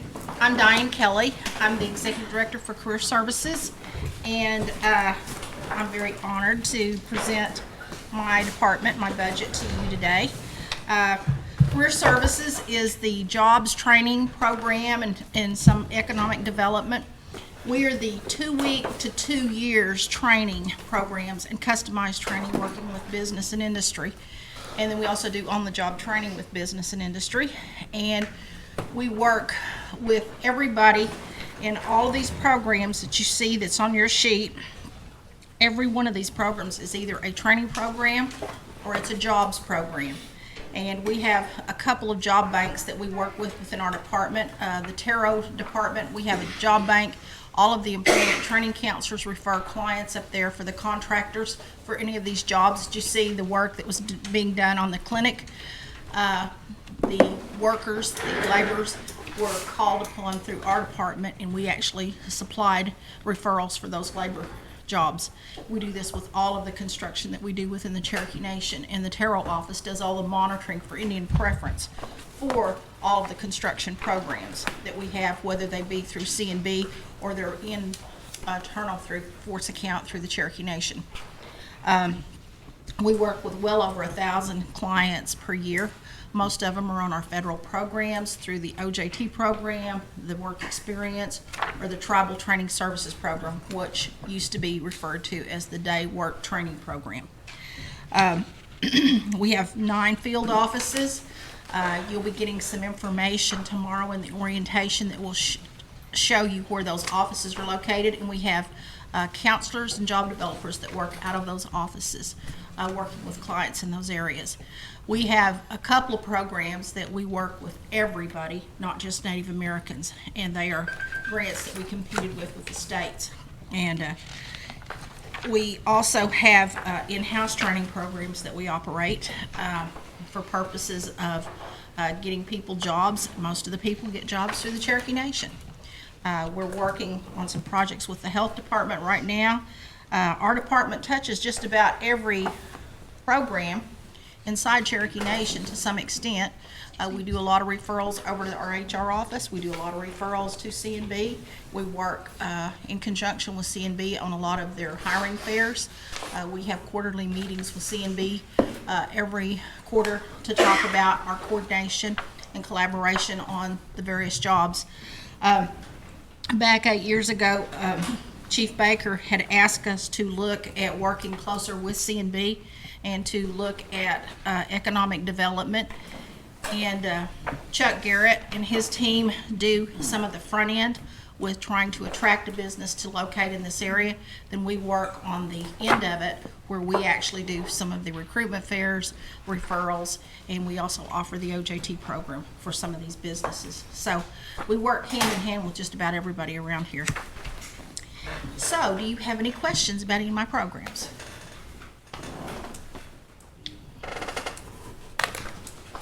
I would just like for you to kind of clarify on Talking Leaves Job Corps. You've got decreases in one area and increases in another area, and I'm just curious, is that grants ending or exactly what's going on with Talking Leaves? Excuse me. On 3701400, Talking Leaves operations, 4000 and 5000 and 600. That is our closing out of our 5-year grant. Talking Leaves Job Corps is a grant. It is not, I mean, it is a contract. It is not a grant. And we operate that Job Corps for 5 years. We submit a contract to the Dallas Regional Office, and from there it goes to Washington, and they approve that for 5 years. And at the end of the 5 years, we do our closeout. We're actually doing a 8-year closeout, and we just finished the 8-year closeout, and we're getting ready to finish the 4-year closeout. Isn't that correct, Jamie? I think it was a 5-year also. 5 year. A little I mean, bit, I'm sorry, a little 5 bit year. beyond 5 years because they Little kept beyond. extending it. We were operating on a continuing resolution, the first 5-year contract, and it ran over from July all the way up into December. So that got us skewed in that one 5-year sequence. The Talking Leaves operations 3702500 down to 2520. That is our funding for this year for operations. Okay, so is that kind of like a renewal of that? Beginning of a Close new it out, you get 5-year contract. reimbursed? I mean, how does that work? When you close out the contract, there's certain things that you can charge back, and then there's certain things that we may have to pay. So when you do the closeout, we have to submit that and see whether or not they will allow us to, whether they'll reimburse us for that. So that's where we're at with And it right now. this is creating a ease for accounting in the closeout since they're 5-year grants or 5-year contracts Yeah. to create a whole new budget, and we'll do that. Okay, at so the 5 new years. budget Yep. is for the new contract. Right. Okay, that's pretty clear. Hey Diane, how are you doing? I'm This good, question Gerald. probably is not for Diane, but on the Coming Home Reentry Program, it says pilot. And this program's probably been in operation now going on 6 years. I'm just wondering how long is that gonna be considered a pilot program? Or is that just something that they're just continuing to put in there, but it's a bona fide endorsed program by the council, so. I think it was put in there as a pilot, and every year it's Correct. just continued with that name on there. You want to give it a different name? Just take the pilot off there. Since I think it was House Bill 1285, they are going to, I think it's called commute the sentences of those that are incarcerated for felony possession to misdemeanor. And there's going to be a massive release of inmates come November. Now, I think I would project the Cherokee side of stuff would probably be about 75, but no more than maybe 100 to 125 extra being released. I think there's 1,500 looking statewide. But I don't want you to be scared to come back and say, hey, I need 6 more thousand to fill the void of some of these other, or. You are correct about what you're saying. We were very successful in getting a CTOS grant through Department of Justice that you're fully aware of because you were the director when we got that. We have staff that are going to a meeting this week, and we've been told that there is going to be more monies coming down the pipeline, either through the Department of Labor or through Department of Justice, and we're going to make sure that we have something in place for that. There is a Women's Bureau grant that Department of Labor told us about that we can apply for women who are coming out of incarceration, but it's geared with opioid and coming out of the incarceration. So we are going to be applying for that $500,000 so that we can assist those women. And we had a meeting last week with some of the people who work with women in general, like Help in Crisis, our One Fire program. And so we're trying to look at all of those different avenues so that if we are successful in getting this grant, then we would have those people to work with from an advisory standpoint so that we could go after some justice monies. Thank you, Diane. And the opioid dislocated worker, that too is a new grant? Yes.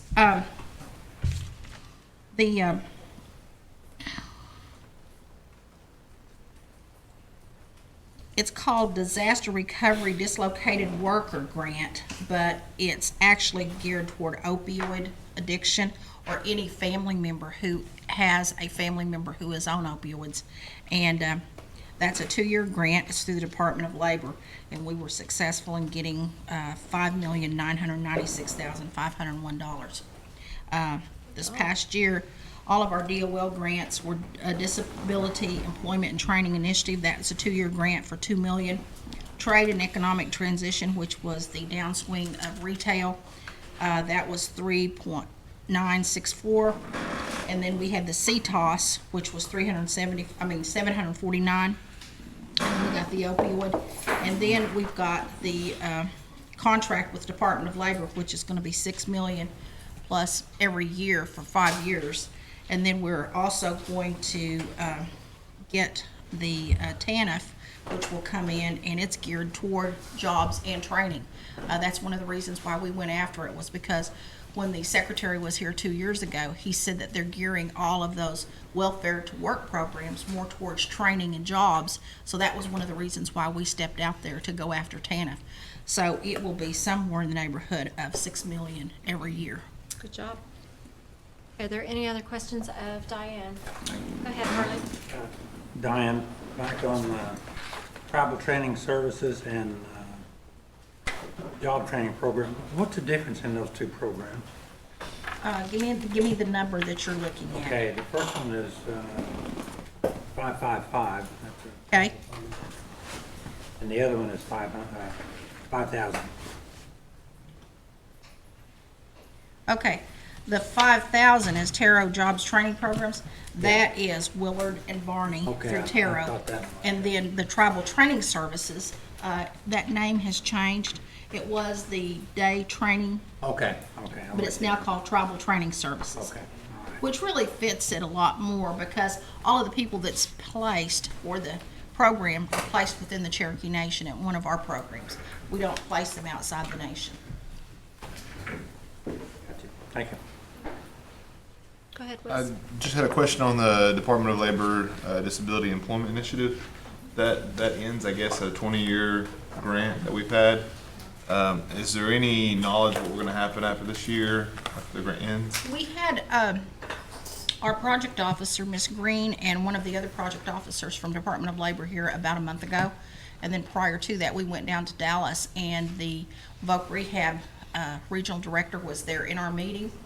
and they feel like that there's going to be more monies coming down the pipeline that we can apply for. We've been very successful, I will have to say. Back when the chief and our secretary, who is now our principal chief, Chief Hoskin, asked us to start looking at going after federal grants, I mean, we started rolling out grants, and we've been very successful for the last 10 years. We've received those emergency grants through the Department of Labor and through Mr. Steluka, who is the vice deputy director for the Dallas Regional Office. He asked us to come down and do a presentation, and we've gone down there 3 different times in the last 6 years, and it's paid off for us. We got more grants this last time than anybody else had, and we're competing with states for those grants. It's not just like us writing a grant and they're going to give us the money. We're actually competing with states in Pennsylvania, California, New York, places like that, and we're the only Indian tribe that's received those grants. Right. And we feel very confident that there'll be something there that can replace that. All right, great. Thanks, Aaron.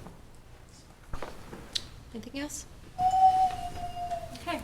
I think Diane's program, a lot of our programs are this way, but someone will give us a small grant and we'll take it and run with it. And usually once whoever's giving the grant or the government sees our success with it, we're usually entrusted with more. And so that speaks well of what we do with the money we get. I appreciate you. Keeping everybody working. Thank you. You're welcome. Okay, brings us to the Housing Authority of the Cherokee Nation.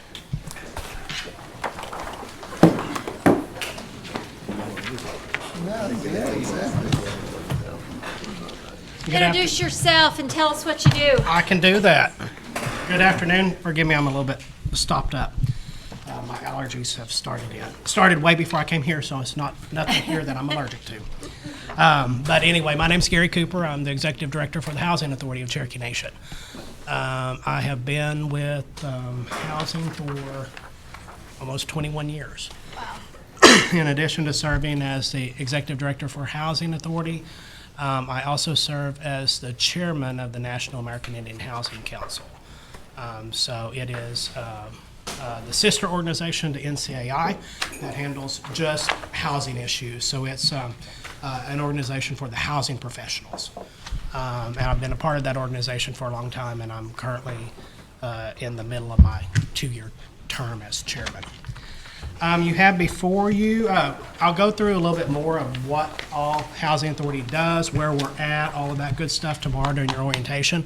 But I have people, I have staff out in offices across the Cherokee Nation, from Bartlesville, Nowata, Veneta on the northern end, to Warner and Sallisaw down on the southern end, and everywhere in between. So we have folks out in a lot of different areas that help provide housing assistance, and then also in some of our offices, some other programs like some of Marcia's staff, some of Anna's staff, and some other programs are located there as well. We have a couple of things that I might just mention. We applied for and was successful in getting a Indian Community Development Block Grant, ICDBG, funding in the amount of $867,000. You'll see an increase on that line item. That is a brand new grant, and it is specifically for rehab for elderly families. And then we have paid off our Title VI loan, so we have been able to take off that debt subsidy out of the housing plan. You will notice that all of the programs past the first 2 on the list are all grant programs, so that all comes from our NAHASDA grant. The only part of money that we get for tribal funds is the 2 emergency programs up top.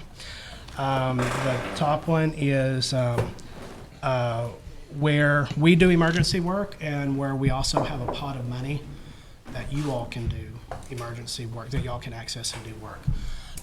For a lot of what we were able to do, especially early on in the year, we were able to do a lot of those things that you would normally cover out of your money with our money. But it was a lot. So we have asked for an increase to double that amount of funding. I think in that line item, you will notice that I think we were on track whenever this was originally done to serve over 500 families with that emergency program. The increase will allow us to go a lot further. And then one of the things that we will do with the increase with chief's support is to work on setting up an emergency program for our elders, where we will be able to do some emergency repairs, most specifically plumbing and heating and air conditioning, after hours or on weekends or something like that. It'll take a little bit of work on our end to make it work, but we can do that, and we're committed to doing that. The only change that I would ask to be made on that is, it says no indirect labor is charged to that budget. We probably need to remove that line item in order to do that. So that's just at the very bottom of that narrative. And then I think we can accomplish that goal with that. And that would be, that is one of the reasons for the increase, is to do that, but also to be able to cover more of those emergency rehab needs that might come up on the other end. And, you know, the other good thing is, I think probably next week you'll have a proposal in front of you to put some additional money into rehab. So we'll be able to serve a lot of those rehab families through that. And so we won't need to probably address as many on, hopefully at some point in time, on emergency. And we can refocus some of our federal money for that. But as of right now, that's what that increase is for, is to help all of those that we need to help with emergency situations. And that's whenever we can't access federal funds for some reason. In most cases, it's because the family doesn't have homeowner's insurance. And that is one of the requirements on our federal funds. Sometimes they'll just be slightly over income. Yeah, too. I and have families that are $50 over income, Yeah. and it's just heartbreaking. And so I appreciate the Housing Authority, the administration, giving us a way to sometimes get around some of those guidelines if it's truly an emergency situation. And here again, a lot of times it's a ramp for somebody that broke their hip and they're coming home and they can't get in. So. Yep. And if we know about it, I mean, if y'all have someone who needs, you know, who we need to contact, if I can get nothing else from you other than a name and phone number, we can take it from there. Because, I mean, I've had staff who's made a trip to a hospital to take an application for someone. We don't mind. We have staff on hand that do that. We have several bilingual staff on hand, so, you know, English isn't their first language, and Cherokee is, especially with a lot of our elders. We have staff who can go out and sit down at the kitchen table and help them with the paperwork. So we will do everything that we can to make it as easy as possible to get an application. And sometimes those first language speakers can speak enough English Yeah. to get around in daily life, but when you get into technicalities and stuff, they get confused and they want to give up. And so I do appreciate your bilingual staff. In that And it regard. just makes it a whole lot easier for them because they can just sit there and communicate Yeah. a whole lot easier. And they understand it. Yep. Counselor Legg? Gary, when the housing rehab gets underway and we're really ready to go full force, I know there's gonna be a need for lots of tarot vendors and Yep, maybe and- even outside vendors. Yep, and I can already speak just a little bit on that if we're heading in that direction. As I've already talked to Diane. Diane is already working on it. We're working, her staff is working on setting up some vendor fairs. We have a big need for some lead-based paint certified contractors, and her staff has already set up I think a couple of lead-based paint trainings to help folks get certified. So they've contacted tarot contractors already, said, hey, are y'all interested in this? From my understanding, they said, yeah, they've set up some trainings and things like that. So we are already working on that because that is going to be a big issue, and we already knew that. So we kind of wanted to get a head start on it. Right. Is there gonna be a bid process, kind of like? Yeah, there- CMB procurements? Well, now, we do our own bid process. It's That's different what I than was that. wondering. how that- Yeah, so it would follow the bid process that we use, which is just like the one here at the Nation. Is y'all's on the website? Yes, Okay. yep. Everything that we do over any job over $5,000 is posted on Cherokee Bids. And I think you can even separate the list over there by the different agencies like Cherokee Nation or Housing Authority or whatever, but they're all on there. Counselor Shaw? Yeah, Gary, I've never asked this, but how many homes and apartments and things do we supply rental assistance on inside jurisdiction? Inside jurisdiction? Well, we own 944 apartments.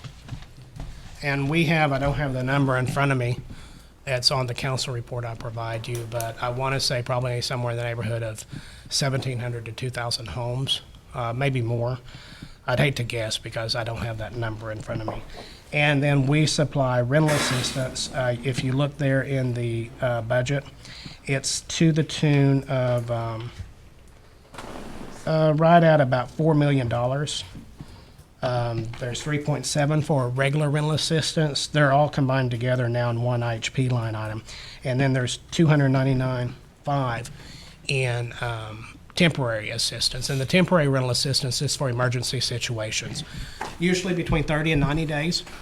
A lot of times we see that whenever someone might have lost a job, might have got injured on a job and can't work, where they've lost some income in the home and they just need some help getting by. I've had a couple of times where maybe it's a single mother has went on bed rest because of a pregnancy and can't work, something along those lines where there has been a change in the household situation that is threatening their house. We can help them for 30, 60, 90 days to help them kind of get back on track. And that's what that program specifically is. And then we also have, out of the rental assistance program, is where we fund our college housing program. So it's $1,000 per semester to help. It's usually somewhere around 100 to 125 students attend college that are income eligible. And that goes directly to housing. So is that the breakdown between the 073 budget and the 076 budget? One of them's college housing. And No, the other one- no, the 7.3 is actually just at an admin. We separate out the admin part of it Okay. from the service part of it. Okay. Yep, so that's what that line item is. Okay. That's just for operational cost. Anybody else? Do you have something, Councilor Austin, or you just? Yes. Okay. Go ahead. Gary, you said something about there needs to be a revision. No indirect labor is charged to the budget. Did I understand that right? So is that something you're asking for us to revise in this budget? I think if you would just make that note on there to remove that last sentence from that budget. And is that in budget? 10-10, 430. 430. The very first 430? one. Okay, the very last line of the program narrative. Narrative. Yep. And then what we will do is figure out what the best way is to do it, whether we already have staff on hand, whether we work with contractors or a combination of two. Okay. How do we handle that, Chairman? I think It's in the budget narrative, so, Chrissy, I think you're probably our resident attorney at the moment. Volunteer. Ma'am, if I'm Okay, so we're wanting to remove a line in the budget narrative. Counselor Austin, can you show her, or do you have it there? Okay. I don't believe, and I let Mr. Cole or Mr. Reese disagree with me, you're passing the budget, you're passing the numbers and what they go to. I think the narrative is informational. I don't think it controls the budget, so I don't think you need to amend it to pass it. That's kind of my feeling on it, is this is just, I think you so make a we note will to understand more. scratch it, yeah. I just marked mine out, I'm good enough. And that's just, I just wanted all minds to be clear on that. Okay. Jody, we good with that? Nope, and that's what I was looking for. Page Jody, we one good with that? On housing authorities. Generally, we've just made a note on that. Go over one. Attachment A. Okay, at the very bottom. We'll name that and just put a Increased budget. narrative change, just so. Oh, right here where it says, no, right Okay. above So we'll increased have budget, it says no indirect labor is charged, just mark that out. Okay. I was hoping we would have no changes at all, so we wouldn't have an Exhibit A, but. We're almost perfect, Jody. I don't think a narrative constitutes a change. That's my opinion. Oh, there we go. That's good. In that case, Chrissy Nemo's there has opinion. been some significant changes that we have noticed, so. Counselor Crittenden? Yes. Gary, on the catching the backlog up, is there a projected time frame we're going to try to do? Well, I think that, And it's probably been mentioned. I think that it would start as October 1, but now I don't know, you're asking me to get ahead because I don't think y'all consider that legislation until next week. Well, not get ahead, but I like the heck out of it. Whenever y'all give me the money, we get started on it. Hammers Chief, start do you want to swinging. kind of, your plan to that? I know it depends on some people and the contractors and everything figures into it. We'll begin planning well ahead of October 1st in anticipation of passage, but we'll begin any action October 1st. And the first year is the biggest chunk of it, and 2 subsequent years. So over the course of those 3 years, we'll have it knocked out. And in my conversation with Gary, perhaps even before then, we can reassess with the council Right. where we might run. So once we get it knocked out, there's no way to know what will get us by year at a time. We're so far behind, right? We got to get that knocked out before we know. Kind of got to get caught up, and then once it's caught up, then we'll have a better idea of what we'll need Do going forward and to avoid this in the future. And anybody that signs up now, that will make their wait potentially faster, right? Oh, yeah. Because they were by, probably about 5 years was what I was telling everyone. Yeah, I think originally whenever rehab came over, it was like 6+ years. I think it's between 4 and 5 now. It may be closer to 3 to 4. So even if they're just applying today, You're talking, it looks. We know future within looks 3 good. years. It takes that burden off Yeah. the backlog, and then they can focus their other funds on the new applications. And And we were lucky because we did get an ICDBG grant, so we was planning on already doing 35 additional families. So this just, this really just knocks it out of the ballpark. If you all will pass that, please, we can do a lot of work and knock out that list. you'd mentioned the emergency money that we've always had. Yes. And then there's a bigger pot, that's kind of still tribal dollars we talked about. Right? Yeah, I guess I would agree with that. Used to it wasn't the bigger pot because the biggest part of that was your all's funding and the smaller pot was mine. But now with the increase, yeah, I do have the bigger pot. Right. Yeah. And so, we get the 10,000 each. Yes. And that comes off the top out of that $880,000 line item. Right. So all of yours comes off there first, and we set that aside over in our group. And we were left with, I think it was actually 315, and we asked to double that. Because you'll notice, I think a lot of times during the first part of the year especially, I'm like, well, I think we can cover it instead of you having to use your money. And that's what we've been able to do. And that's going to remain flexible, if you will, that guideline. Somewhat, yeah.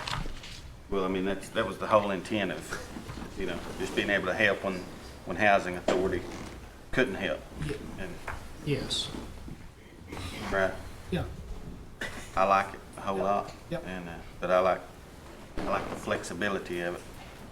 Yep, and that's what we're working for. And the other thing too with the additional money is we would be able to serve some families that we might not necessarily been able to serve with the HOSTA funds or the ICDBG funds, because you run into an issue where ownership or things of that nature might be a little bit. Right.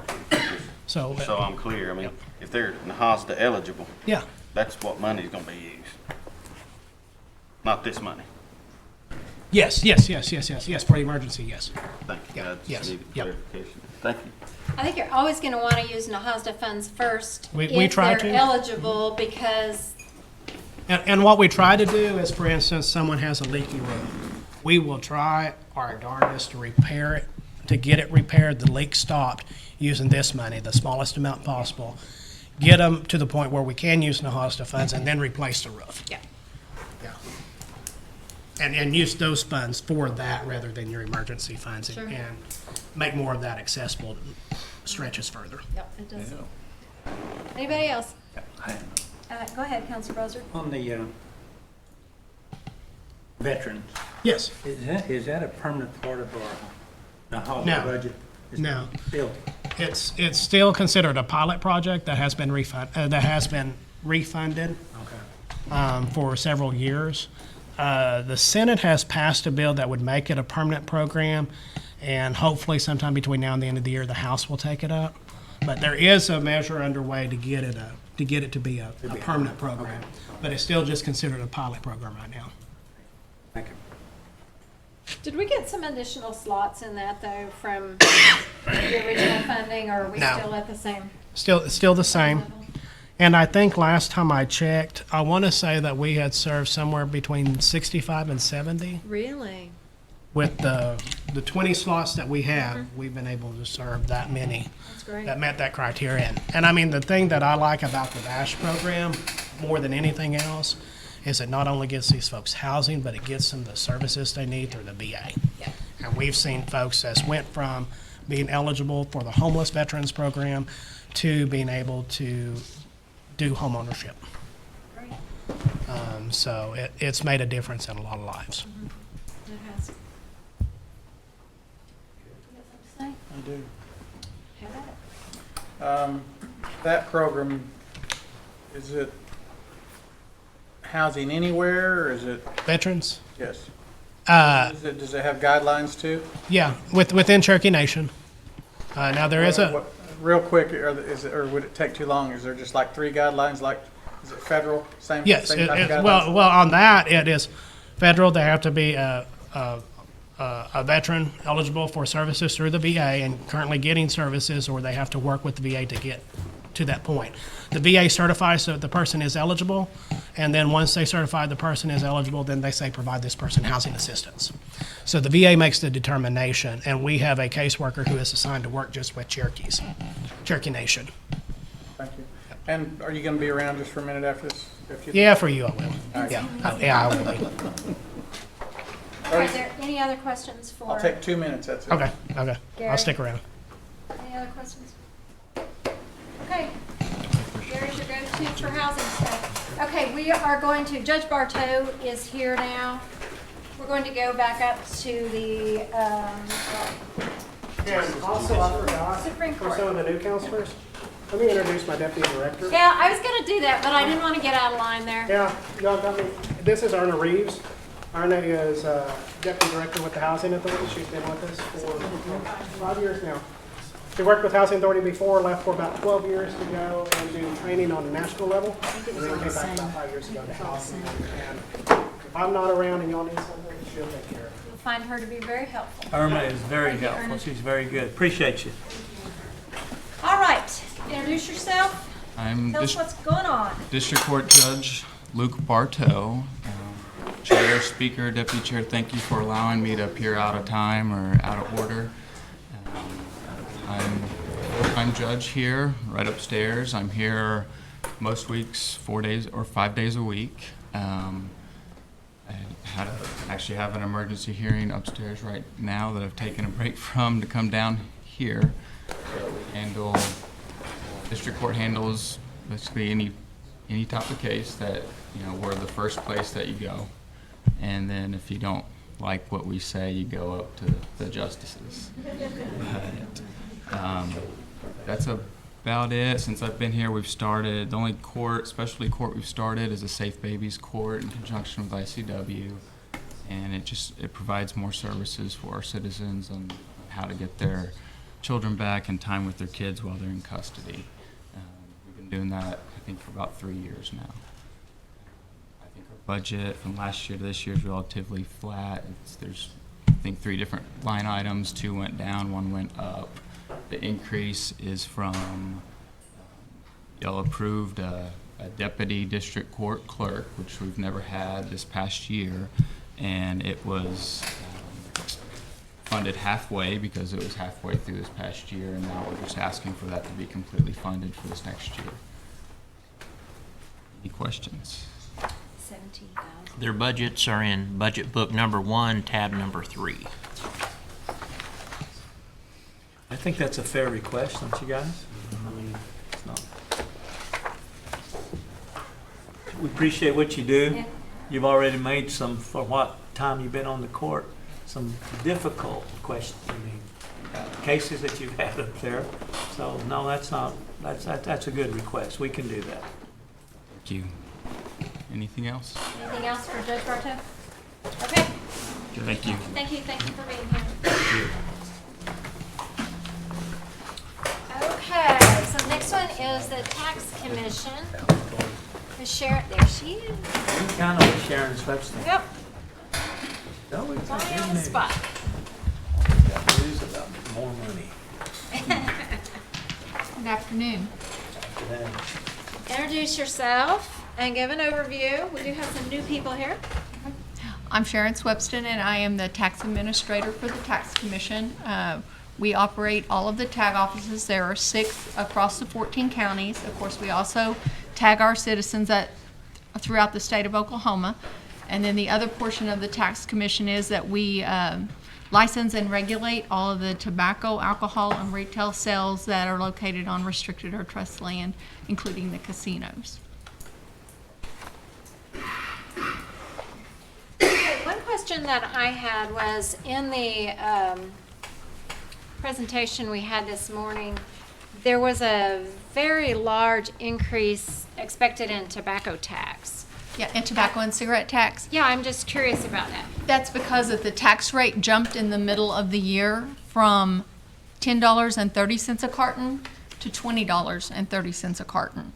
So although the number of cartons purchased have not really increased, actually they've gone down, but because of the dramatic increase in the taxes, the rate has gone up. We get 50% of that $20.30. So effectively, are the tobacco retailers paying more tax, or is it actually a wash? We're taking in more, but then we rebate it back. So actually, they're paying $20.30 per carton, and then we get 50% back, and we rebate all of our 50% back, which is $9 and something. We keep 80 cents a carton is all the tax the Cherokee Nation keeps. Okay, so on the retailer side of it, are they paying essentially the same? It's just they have to pay it up front and then they get it back? Or are they actually out more taxes on their bottom line? They're probably actually out maybe a little more tax on their bottom line because it did double. But we are rebating the almost half of it back. Okay. So. Anybody else? But the cartons have decreased. I looked at the number before I came over here, and from what we had estimated for FY 18 and 19, it had decreased about 300,000 cartons. It seems to me that was what caught my attention. Was it seems to me like smoking is actually on the decline, but then I saw that huge It's jump just in the taxes huge increase in the taxes that the state implemented. And have we broken ground on the tag office in Catoosa? Not yet. Do you have an estimate, Chief of Staff? We are working on final designs and permitting. We're in rural Cherokee County. You don't have as many permits as you do in Catoosa, and so they are going through the permitting process at this point, trying to get the plans finalized to get that permitting completed. I'm excited about that. I We think a lot of definitely people I talk to all are are. excited about that as well. Anything else? Okay. Good report, Sharon. Thank you. Good job. See you in a couple weeks.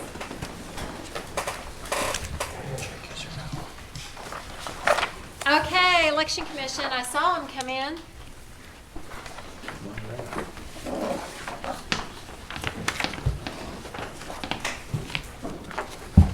Are you breathing a big sigh of relief? Absolutely. Okay, introduce yourself for the benefit of the new people. My name is Marcus Fears. I'm the administrator with the Election Commission. I believe even the new ones, we've had many conversations over the past few months. So yeah, we're heading into what's typically a non-election year. That's noted in the substantial decrease. This year's kind of focused on helping the candidates in getting through the election. This next year is going to be focused on getting ready for the next one. Not only that, but voter outreach, voter education. So we'll be heading to community meetings and going to clinics and things like that, doing outreach. And this decrease in their budget is typical when it is a non-election year. They don't need near as much money as they do when it is an election year. And so 2020 is a non-election year, so they're not going to need as much to fund Been working diligently in the last several years, getting the equipment updated and everything good to go. So I think you're in pretty good shape, aren't you? Yes, we are. We do have some budgeted at the end of this year and for next year to do maintenance on, it's just typical with Sure. anything. Get your PMs and your things like that done on your equipment. So that's what we'll take care of on our non-election year, getting ready for the next one. Okay, if there are no more questions, I'll let him get back to work. Thank you, Marcus. Brings us to Cherokee Publications.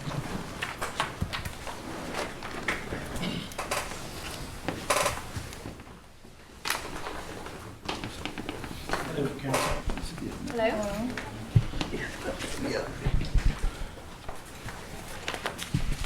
I'm Brandon Scott, executive editor of the Phoenix. I think I know most of you, have met most of you, so.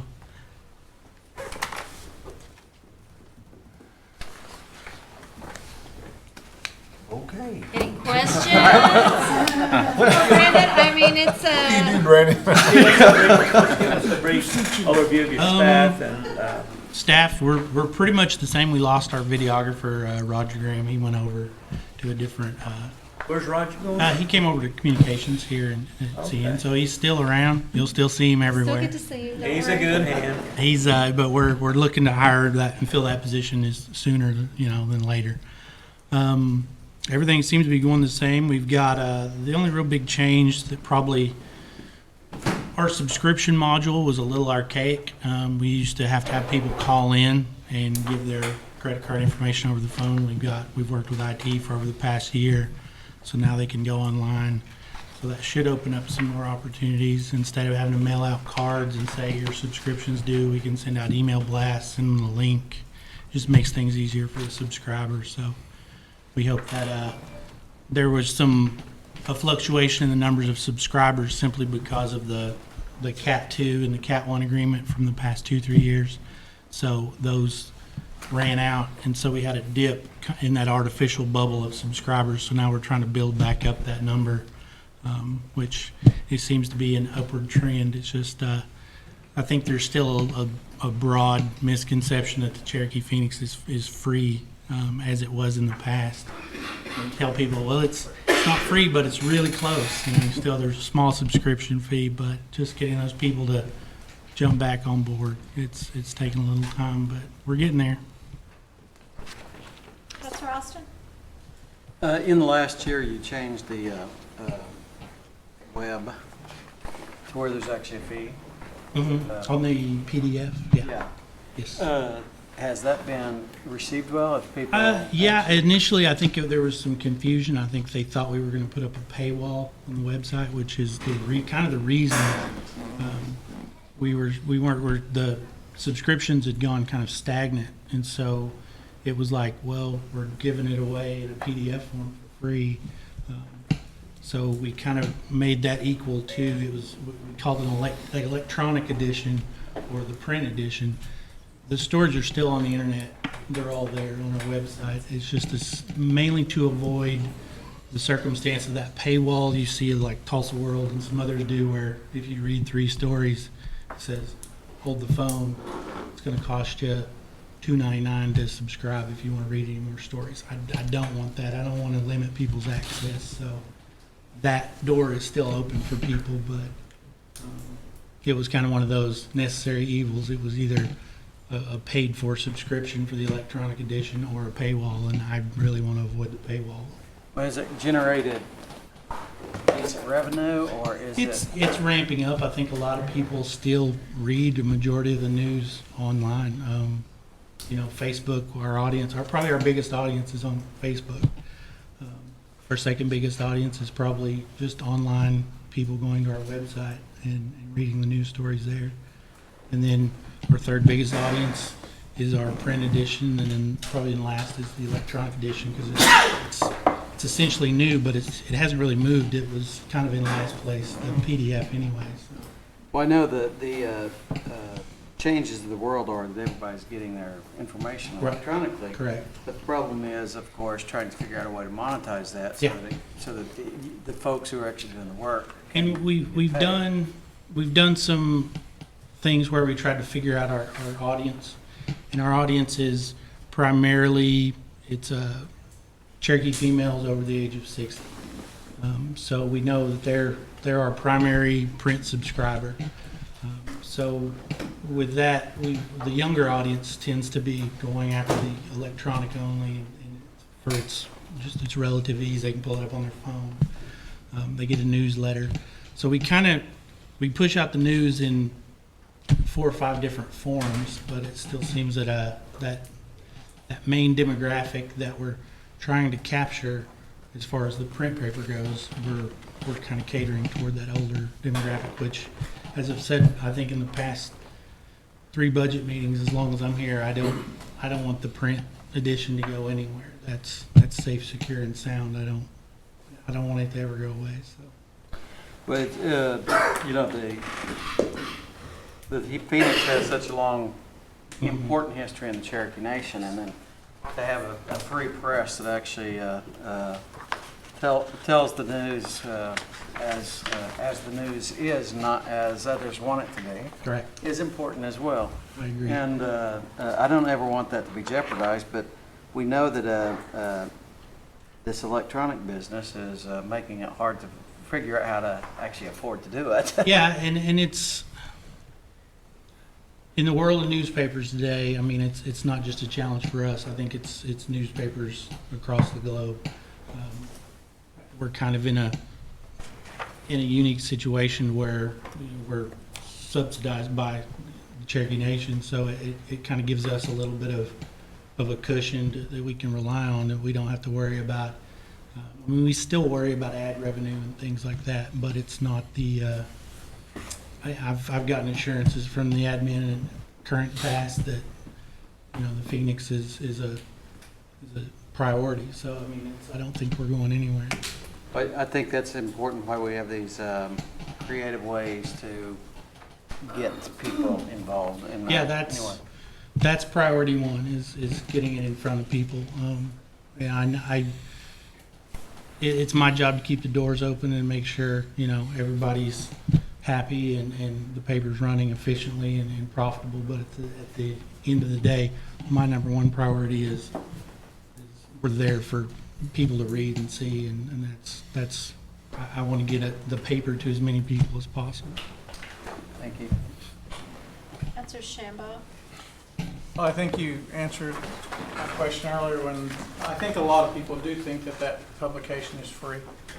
I received a phone call a couple of days ago from the Nutritional Center in Kenwood, and they were inquiring about asking why that they didn't get a Cherokee Phoenix, and they thought their elders would enjoy reading that during lunch. I know exactly what you're talking. He gave me a call and I talked to him. I think we're taken care of. Okay. I had some of my ads person contact him about our distribution. I think they're going to get him set up with a rack because he called about 2 different things he had questions about. I know they wanted to be. I think they've got a group there that's meeting in Kenwood, and I assured him that we would put that in the paper under our community meeting. So I think he was happy. Okay. All right. Thanks, sir. No problem. Just a second, I got Councilor Shaw in front of you, and then you'll be next. Brandon, I just want to be sure I'm clear here. Yes, ma'am. So there will no longer be newspapers for our at-large citizens? As in printed newspapers? Well, yeah, printed one. It is 51%. Right now, we have some money in that at-large fund still that was earmarked by you and Councilor Hatfield and given to me by the administration. When those funds run out, we won't be able to unless you guys want to earmark another amount of money for that same reason. Once we have that, we can open back up that at-large fund. See, that funding had been provided by administration for the at-large Cherokees. Yes. And I see our chief standing up on this one. Make sure that we meet the commitment last year. Thank you. To the extent it's not in the budget, we'll certainly do a modification. I certainly appreciate it. Thank you. I also want to be sure I understand something else. If you're 65 or older, you are eligible to receive? Yes, ma'am. We have, as long as we have funds in the elder fund, the veteran fund, as well as the at-large fund, and we keep them all separate. So it's just to make better sense of the whole thing. We don't want to there are some people that might say, if we took from the elder fund and gave you the at-large, that might rub someone the wrong way, and vice versa. So we keep all three separate. If there's a veteran that wants a subscription, he can call as long as we have money in the funds, which we have money in all three funds right now, so we're good. They can get a free subscription for a year. And they must call back at the end of the year, so I understand that. Yeah, it's mostly just to eliminate people change addresses sometimes, and we don't want to re-up. And then we do get those situations where people move, and they call and say, "Where's my subscription? It didn't move over. I put it whatever in with the post office, and I didn't get my paper." Now, are we using the elder at 65, or are we using it at 50? I'd have to check, and I can get back to you. I'm not positive, but I 50 I said 65. No, I mean, I've seen it where we're using it at 50. I have programs we use it at 50 years old. There is something, I remember Yes, seeing there is. that. And so I need to know. I know we had some questions about that too, but I think it's 65, but I can double check and I can get back to you. Okay, and this fund that you have established, you said you all break it down on whether or not they're elders or veterans or whatever, and that is funded by our tribe, right? Yes. Well, the elder fund is funded by donations. Wait a second. I'm sorry, we're funding an elder fund by donations to help our elders with the The paper? money that's in it right now was provided by CNB. We got a donation from CNB, I think, over the last 3 years. So it's pretty much been kept full from that donation, so. I just want to make sure we don't have the public out there donating. No, to- I mean, Okay. occasionally we'll get people that, we get elders that have the means, and they'll want to purchase subscription. We tell them, well, it's free, you're an elder, and they say, just put it in the elder fund. So they'll put their $15 back, rolls back into the elder fund. We get that on occasion. We occasionally get people that'll come in and buy a holiday shirt or a subscription for themselves and someone else, and they'll go, what's the elder fund? And they'll give us $20 to put in the elder fund. So we don't really go out and solicit donations from anyone. It's just kind of one of those things that happens, but the majority of the money in the elder fund and the veteran fund comes from that single CNB donation every year. And since we don't get to talk to you often, I'd like to ask, on postage, we're doing the paper twice a month. What does that do to our postage, just on that? We actually, with the company that prints our paper, it's all rolled up into the cost. They mail it out. One of the changes we made a year ago that we were or I think it's been 2 years now, the paper was going out simply folded with a sticker, and a lot of times by the time we got to California, Florida, 2 or 3 states away, the paper was pretty beat up, at least the outside page was. So we placed it in an envelope, and that, we thought that would be a pretty significant cost increase, but it came out pretty even. It wasn't really as big an issue as we thought it was going to be. So now it's in an envelope. The company that prints our paper actually stuffs the envelopes and mails everything out, and then we just pay one lump sum for all that service. Well, I would like to say before I see the at-large do without papers, I'd rather see us go to a monthly paper. That's just my 2 cents. Thank you. Councilor Crittenden? Brandon, what'd you say the cost online, like when you're It's when the you're same reading as it? an annual subscription, and granted, it's $15 a year. Okay. And you get 2 issues a month, so. It's another thing, it's not real pressing, but I had a few people ask me, and I remember it years ago, because, but the opinion portion of the Phoenix website, you used to be able to Oh, yeah, yeah. type your thoughts. Yeah. And, have you ever thought about bringing that Leave back? our Facebook forum open. The reason they kind of turned off the, from my understanding, I think they turned it off about 2 or 3 years before I was there. It's The been way it was off, explained to me is there was a lot of abusive language, strong language, and so they just kind of went, it was taking too much of one person's time just to moderate it and delete those comments.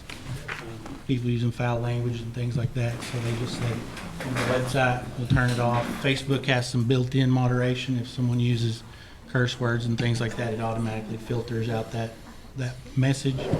So I think they just kind of let it fall to the cloud, or whatever you want to call it, and let them take care of it. I think that'd be something if you're ever in a little meeting talking about getting people's interest Yeah, I'll That bring it way, up I to my mean, I staff. guarantee you in this day and age, there's people wanting to sound off on the Yeah. Cherokee Phoenix website. Well, I agree. You know what I mean? Oh, you usually call me or Right. send me an email, so. I mean, not in a negative way. Right, but right. just Yeah. Get there. Oh, yeah, it goes both ways. Yeah, it goes. Thank you. Thank you.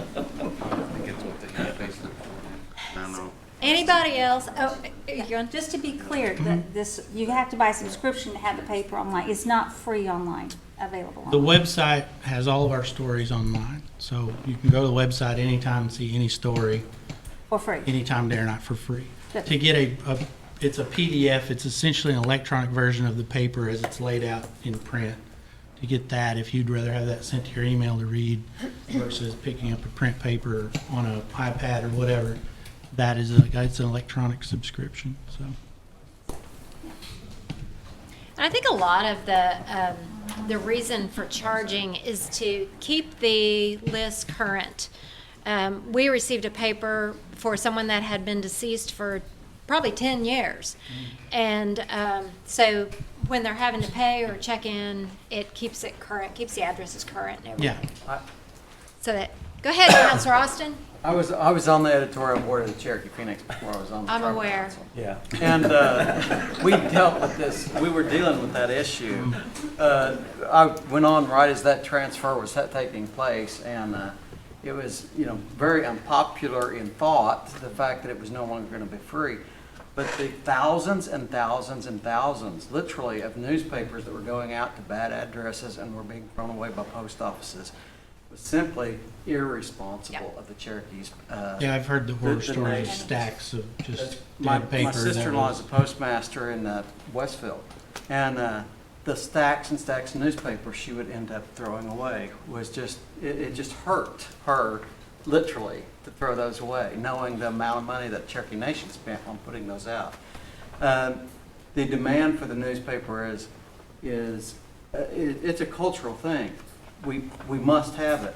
But it's amazing how we have these funds for seniors, and I've never known of that fund to get taxed really that badly. I mean, we send out an email blast, we put it on in our paper monthly, actually bi-weekly, it's in our newsletter. If you're an elder, come get a subscription. I'll say it now to the camera, if you're an elder, veteran, at large, call us, we'll get you a subscription.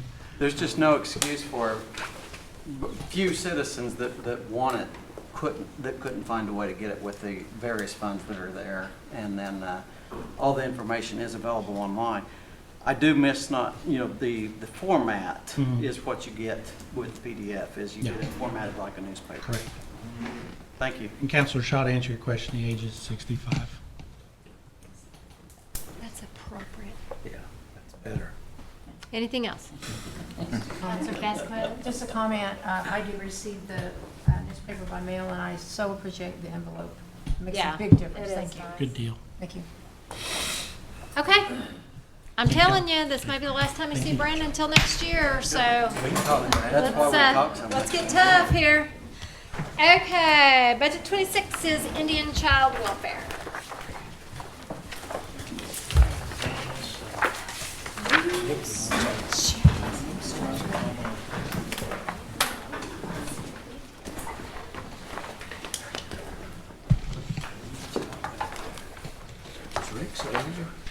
Go ahead and introduce yourself. I'm Lou Stretch with Cherokee Nation Indian Child Welfare, and we also have our financial person here, Rachel Ford. And our main purpose is to protect Cherokee children. And so we do that in a lot of different ways. We do all the investigations on tribal and trust land.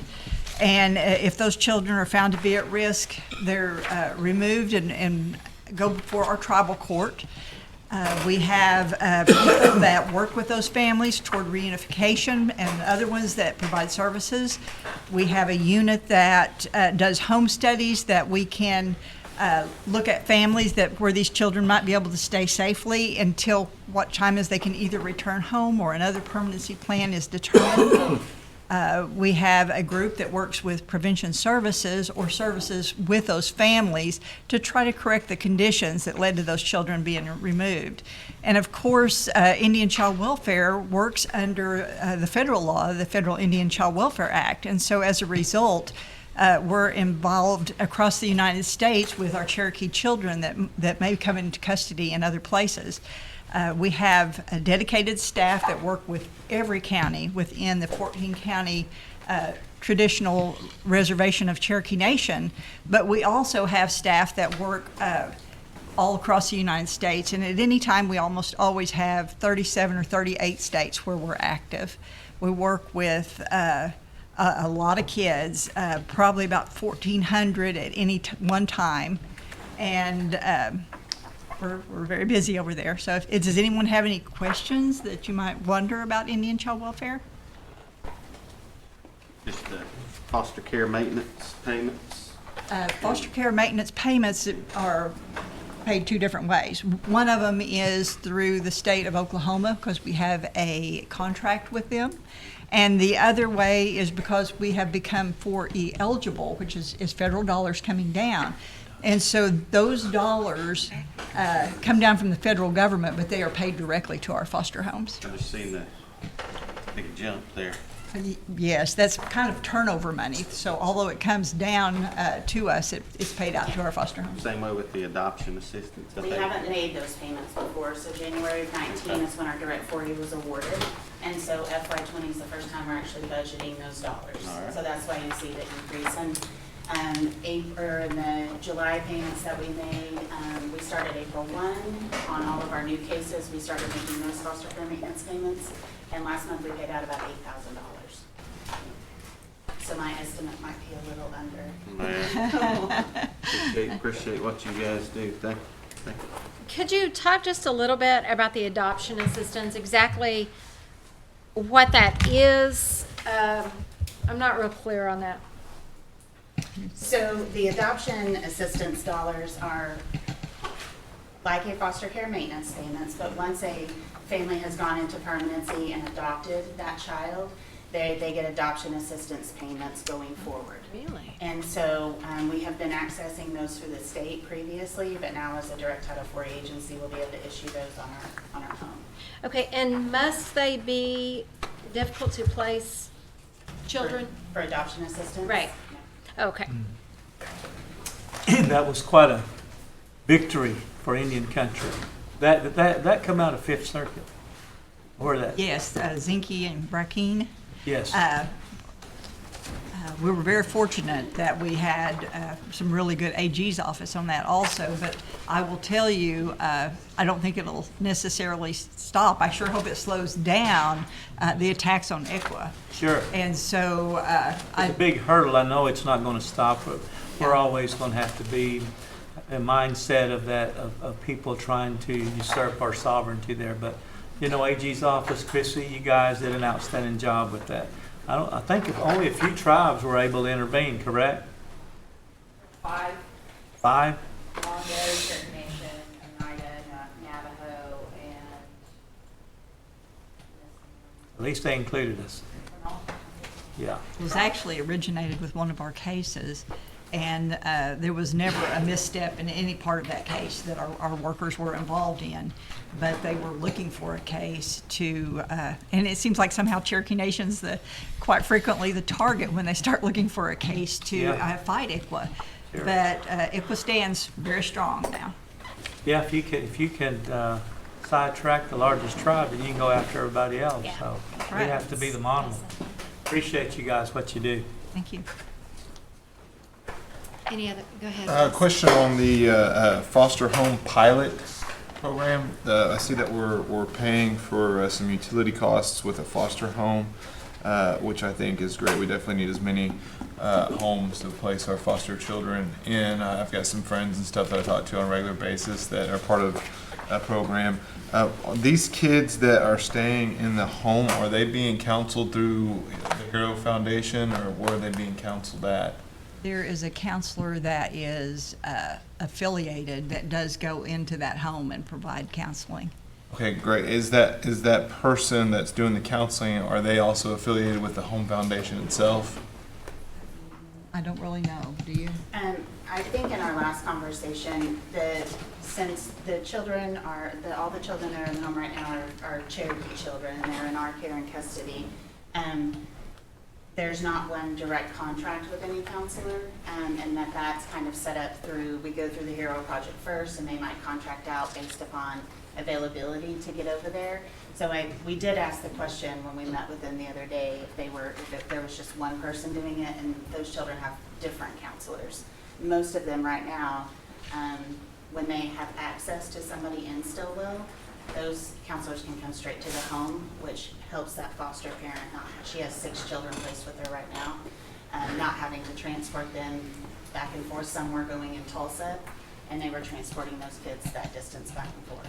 Okay, great. Yeah, I just was curious because it was brought to my attention that the president of the Home Foundation itself was also the company owner of the counseling program that was being used there. So, and that person was a non-Cherokee citizen. So I was just afraid of what it was appearing like was that we were putting children in a home that was being managed by non-Cherokee, so that way that non-Cherokee citizen could counsel those kids and collect dollars off of Cherokee children's. And that's something that was just a little concerning to me, is that if we're going to make sure that we uphold our ICW law and sovereignty of that most important thing, which is making sure Cherokee people have the heritage and intact with it when they're children, and protecting that, is that we're not funding the children to be controlled by a non-Cherokee citizen, because I'm sure the counselor will make recommendation back to their caseworkers on whether to stay out of their home or stay in counseling, and if the person is making a financial gain off of keeping those children out of their family home, it's kind of a little concern of mine and my constituents on what's happening there. Kind of could start looking like a Indian boarding home if we're not careful. I understand. We're very fortunate that we've been able to encompass all 6 of those children in our what we call 4C program, which works very closely with those kids in the Cherokee culture. They're transported regularly to Tahlequah to be involved with an equine program, with our work very closely with Matt Anderson over in the Art Center, work with language, and so those children are really immersed. Good. But and there is no guarantee that we have that we can make sure that those children are being counseled by a Native American counselor. Is that the? I don't know if we could guarantee that just because of the availability of counseling positions. I don't know. I know that some of them are actually counseled by this individual that comes to the home, but it's a case-by-case scenario. Okay. Yeah, because some of my other foster parents that we deal with, they're having to make the transport constantly to our ICW facility in order to be able to get their children the counseling stuff that they need. So I'm sure they would greatly appreciate to be able to have someone that would come to their house as well.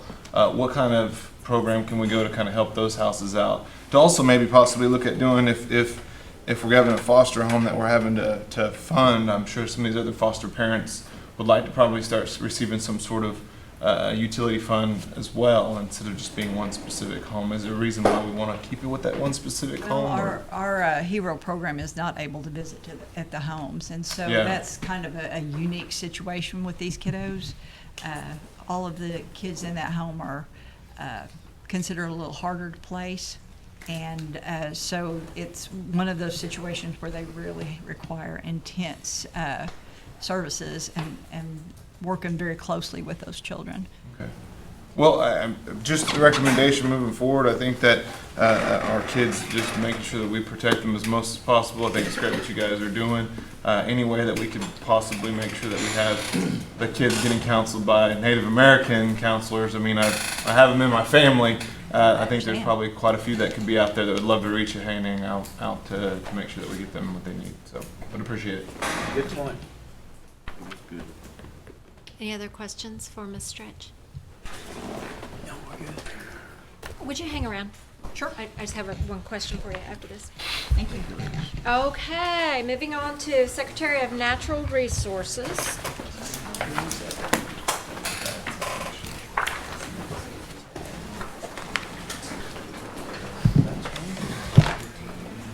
And if you all would introduce yourselves and give a bird's eye view of what your program is for the benefit of the new people here. Sure. My name is Sarah Hill. I'm the Secretary of Natural Resources here at the Cherokee Nation.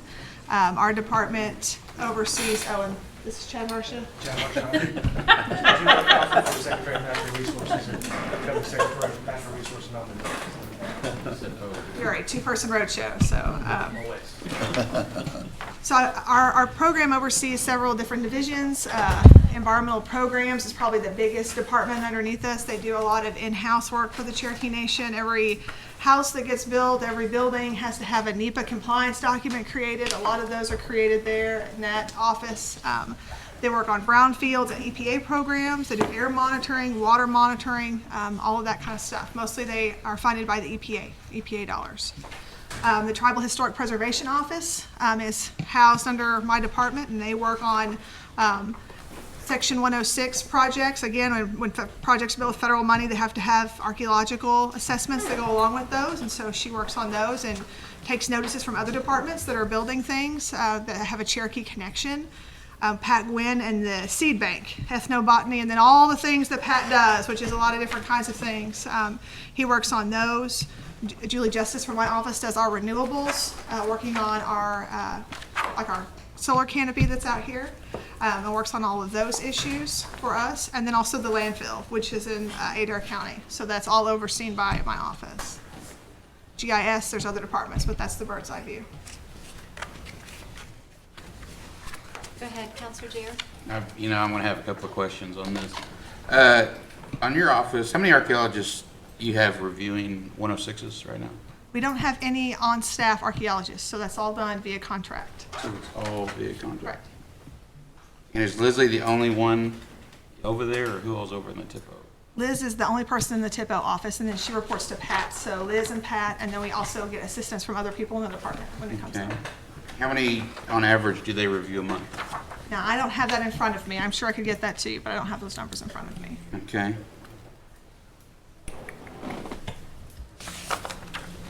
So we are sending out those requests for 106 for anybody who steps on sea and land everywhere with like wildlife management. So make sure they send them directly to Lindsay. Is that To process? Liz. To Liz. Right. I mean, it's not anyone, but federal programs where there's a Right. federal nexus. Yes, those all go to Liz. Okay.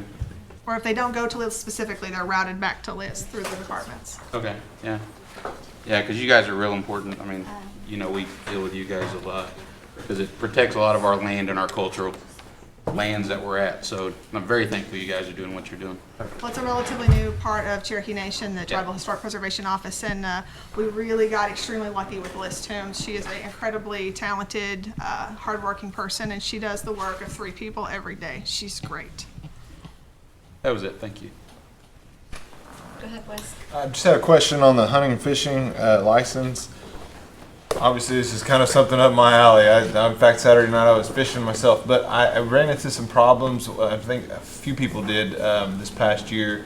From January till I think May, there were some issues of printing license. Yes, sir, there were. In fact, I went to go get a license myself and wasn't able to get one. So they told me and recommended that the best way to ensure my safety was to actually still go purchase a Oklahoma license because there was none available to print for us, and that there would be no idea of exact date of when those printing. Is that something that we're going to have to run into in the future again? Is the limited ability we can print licenses? So the problem that we had was that Oklahoma switched to a new storefront, and those were issued jointly by Cherokee Nation and the state. So we utilized some of their computers and their system. They're a brand new storefront, and they didn't have very good communication with Cherokee Nation about that. And it did go on for several months getting that problem solved. It is completely solved now. It's certainly possible in the future that other problems like that could arise either on their end or on our end. Hopefully it would never take so long to get resolved again. And that's one of the reasons why I think it's really important that Cherokee Nation continue to have the authority to jointly issue those licenses. And if I could find a way to pry from the state less obligation to use their system, I would certainly prefer that. Yeah, great. All right, thanks. Councilor Crittenden? Yes. Sarah and Chad, we discussed a little bit earlier about the River Cane. And I was going to get back with you, and I was able to talk to some of the folks involved. And Just to let everybody know here, River Cane, you know, we all know the cultural and the heritage aspect of that. A lot of our baskets and a lot of our different artwork derive from River Cane. And, you know, I got some statistics here. 95% of all River Cane in the Cherokee Nation, or pretty close to that, is in Adair County. Of course, that's where I'm at. And about 70% of that's in my district. Is, you know, but what we have done, and just, you know, letting the body hear this, and I want to ask you guys to for something in just a little bit, but we have staff that has mapped out River Cane in the Cherokee Nation. That was really the first stage of a longitudinal scientific study that has gotten the attention of tribes nationwide and also the United States Forestry Department. So we did the step that we talked about a while ago, and in order to complete that step, there needs to be kind of another mapping, just to go check on it, see if it's still there, to see if how it's growing. So that is what I want to ask you. I'm going to get some, like a proposal to you guys in like tomorrow of looking at continuing this. I'd like to see a second mapping to just complete this scientific study. I mean, there's tribes, I understand, all over the United States that is interested in this. The Forestry Department, they're interested in the Cherokee Nation River Cane Initiative model. I mean, that's a big deal. That could be a potential feather in our cap. I mean, that's tribes nationwide. They're wanting to come here. They're wanting to do the meeting you and I had talked about in March, but I found out that the figure that we were talking about, it's just about a fourth of that. So, like I said, in the proposal that I'll get you tomorrow or the next day, for you guys to please consider continuing this. It's the Forestry Department, as I understand, this was a pilot or a planning little grant, and we talked about a small amount, 4 or 8. I can't remember exactly what we talked about, but they have all the confidence in the world that if we can complete this study, that a whole lot bigger size grant will be coming our way. And I would just, I've got to be, it's in my district, a lot of it. And being a teacher, I have firsthand, we've taken class trips out there with a lot of Cherokee students in Adair County, Sequoyah County. We've taken, and I've seen their passion for it. And if we're going to talk about culture and art, this is a big deal that I would like to see continued. And the money that we're talking about here, and it just reinforces my passion for this. We're seeing a lot of amounts of money here today in this book, and the minimal cost to continue this. I'd sure like to get together here with you in a few days and see if we can work something out to continue this. I would be happy to talk to you again in a few days, or anytime you want to talk about it. And just to be clear, I have zero intention of the River Cane Initiative ending in Cherokee Nation. Right. It will absolutely continue. Right. The way that it continues and the form it continues in, I think this is a time of change all over Cherokee Nation. And so, I think it makes sense to stop and say, are we doing this in the way that is the best way? Are we getting what we want out of it? Right. And I think that's a discussion that we should have, and I would be happy to have that with you. And like I say, I'll get some information to you really quick, and I just don't want it to be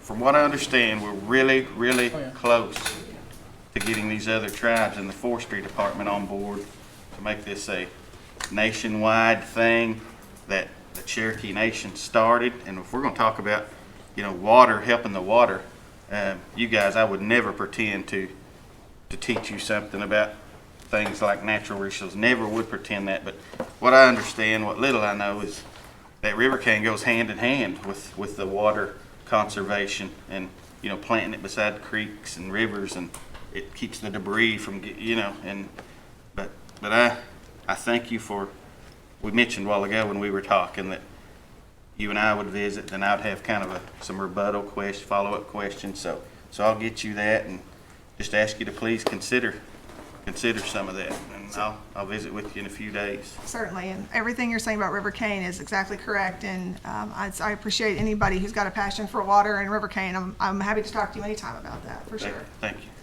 Is that River Cane, was it funded through this budget somewhere, the current project that's going on? And forgive me, I don't know, I'm just asking. Yeah, and there was, of course, some work with the Chief Baker. It was, I apologize, I didn't cut you off. But just, it's grants and some funding and some possible grants, but I know we're in a transition, and for what it's worth, I'm ready to let this dust settle and hit the ground running with everybody and help Cherokee people. So I'm not trying to be a knothead here, but that would never cross my mind, Councilman. But I think, like I said, Chief Baker had a whole lot of input in this at the beginning, and now we have different administration. And like I said, with the proposal that I'm going to get you, I would just appreciate some consideration and looking at it, seeing what we can do from here on out. Just to answer the chair's question, it was the funding for this project was always an amalgamation of funding from all of these different sources that was sort of tied together to work on this project. So it came from a variety of different sources. Okay, that's fast. Yes, I would be interested in having this brought up in the cultural committee as well. I haven't heard anything about it. I mean, I've just heard a little bit about it, but I'd like to know more detail. All right. Well, thank you. Thank you. Thank you. Quick comment. Sarah, when you do this, give us some data on different areas where, he gave some numbers there. I was raised around Sequoia County, around the River Cane, and I used it as a little boy, making gigs and fishing poles and so forth. And we have abundance of River Cane there in Sequoia County. Give us some numbers on what percentage may be in Delaware County, Mays County, and just see where we stand as different council members here might want to know, okay? We can absolutely do that because we've been collecting the data. Yeah, appreciate it. Thank you. Councilor Bezer? Yes, and I'm just going to echo what Councilor Byrd talked about in Delaware County. I'm not sure we have a substantial growth of River Cane there, but whatever we have there, I think it's important to keep it and to follow up on it, because the erosion of those creek banks is really, really happening there at Sling Creek there in Delaware and Mays County. It is really, really going bad now. As a matter of fact, there's a lawsuit. The other thing I want to talk about is a little bit about the hunting and fishing license. We have $676,000 programmed in that fund, and we all know that the combats are coming up again next year, 2020. As a matter of fact, now this is part of the compact. But I'm wondering if part of those funds can be switched around, because I get a hunting and fishing license every year. I don't need them because I get a free license from the state of Oklahoma because I'm 65. Do we ever do a data search through our hunting and fishing department to see who really needs them and who doesn't need them, or do we just give it to everybody that's got a card? That's a great question. We do give it to everybody, but there's a reason for that. So the way that it's structured, part of the reason why it's so advantageous for Oklahoma is because for every license that they issue, they get, for every $2 that the nation pays for a license, they get $3 or $4 in federal funding back from the federal government for issuing that license. So it helps them take money from the federal government and bring it into Oklahoma. So those dollars come, and those dollars are earmarked. It can only be spent for things like habitat protection. So they have to be spent on the wildlife protection and development of hunting and fishing in the state. So it's a great deal for the state of Oklahoma for that reason. So us issuing the maximum number of licenses that we can help make it a good deal for the state. And I'm sure we know the number of licenses we issued on Yeah, it's grown every year. I think we're close to 120,000 this year. And our compact actually said that we would do 150 a year, which we would be able to do, but for some bureaucratic entanglements that we had to deal with. So we've been working hard to get people to update their correct information so that we would be able to issue more licenses, because the more we issue, it's a little bit more expensive for us, but it's a lot more benefit to the state and a lot more benefit to the wildlife if we can issue more licenses. Well, I guess that's just another feather in the Cherokee Nation's hat when we go to negotiations in 2020 as far as it comes back to the state of Oklahoma. So, I didn't know that. Yes, sir. Good information. Thank you. Thank you. Dora, did you have something to add? I was just wondering, when did you do your map, the original map you have made? It started 4, 5, 6 years ago. I think the most recent data was from a 3-year survey. I think I told you 2 years earlier, but it was 3 years, a 3-year survey that's been So going about on. 3 years ago was... It's been in constant because Pat and Mr. Kane have basically been going all over Cherokee Nation, to all of the tribal lands, doing a survey of that. And it started before the Cherokee Nation, Pat and Roger, it all came together. There was some work being done, before that. So I've heard 4 or 5. It's been at least 3, and there may have been work done before, then you certainly may be right about that. Now, there are many tick and snake bites involved in all that data collection. Okay, Counselor Shaw. Sarah, one of the number one questions I get asked by at-large has to do with if they come to Oklahoma, is there any way they can buy a temporary one-day hunting and fishing license? Do you see in negotiations the 2020 compact where that could be possible? Well, so I certainly understand that that's something that a lot of at-large citizens have requested, and that's specifically something I know that Chief Hoskin has talked to me about as being something that he was interested in talking about. So whether that's possible or not, I can't say right now, but certainly that's on the radar. Thank you, appreciate it. Shambo? Really isn't a budget deal, but since you're talking about licenses, I've had quite a few people have talked about, we can take one deer, but it's got to be like during rifle. Archery is a big part of our heritage, and yet we can't take a deer. We don't have a deer tag for archery. I would think if anything, if there could be some renegotiations where we could have a deer for archery and gun, it would be, one of each at least. But archery really should be included, because that is a big part of our culture, and people still hunt with traditional bows and hunt deer that way. So I've had a lot of people ask me why that there isn't an archery tag also. I take your point that that's definitely something that people are interested in. Yeah. Counselor Lake? Just a thought. Yes, sir. Do we currently have any type of program that clones our river cane? That's a great question for Pat Gwynn. I know that he was working with a university on that topic at one point, but I would have to get back with you on that, Councilman. I don't remember the specifics of how that went or if we currently have a project going on with that. And I'll tell you where my mind's going is maybe one summer during summer youth, we could take a bunch of our kids and we could pay them to do this cloning from here and transfer them up there to the area where they are in need, where the erosion's going on, and would be a good experience for everybody.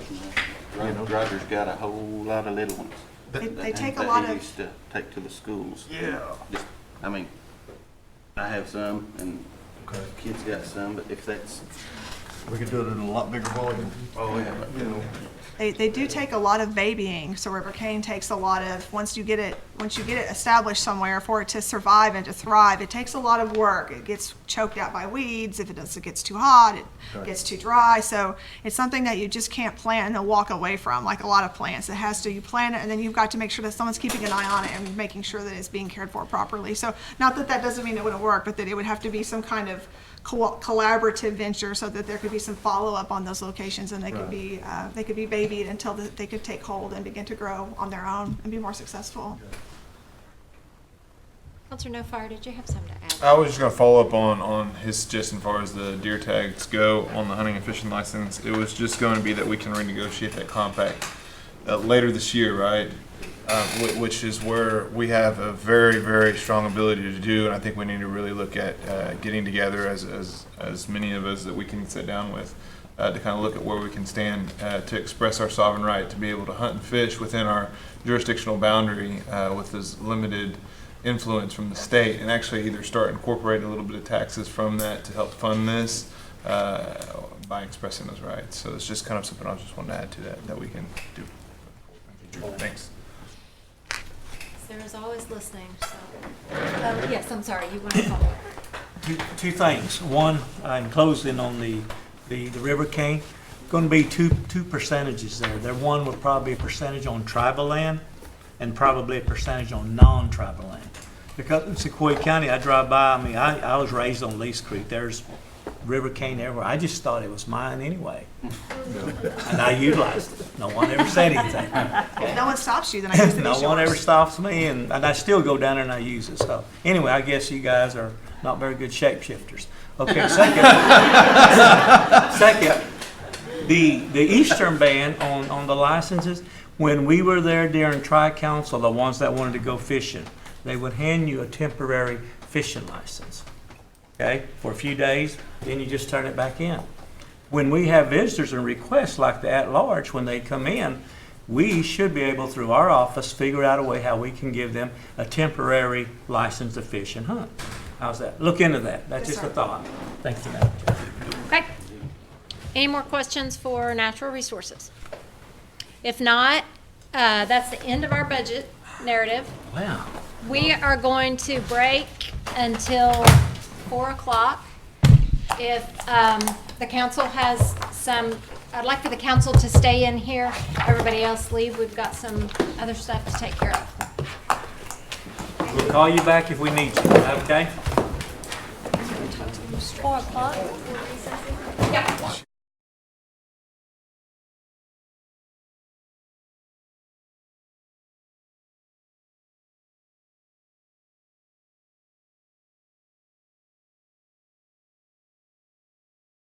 Back to order. I do need to make an announcement. The way I recessed the meeting, we've not been in here making decisions on anything. There are no votes taken, no action taken or anything. So we recessed the meeting, we've had a break, and I think we are ready to vote on the budget as presented. Yeah. One comment first. We have a financial person from our office who worked tirelessly to put a booklet together. And I'd like just to give him 3 to 5 minutes and just give us an overview without the booklet and just tell us what it is what this budget's like. You and I talked briefly about it, and I've been meeting with Jody for the past 3 or 4 weeks, as well as the chair of the finance here. But you know, he put a lot of work into it. He simplifies it, and we're fortunate to have somebody like Jody. As we've talked, there's a lot goes in from the finance department, putting a lot of information together, and they always do a good job of getting the information to me, and do a lot of pivot tables and work and spit out these little. I take 2 big books and make it into 1 book, but it's always a joy to work the numbers out, and I'll probably the accounting folks will probably appreciate this when you working on a great big spreadsheet and you get down to the bottom and it bounces and you go, yeah.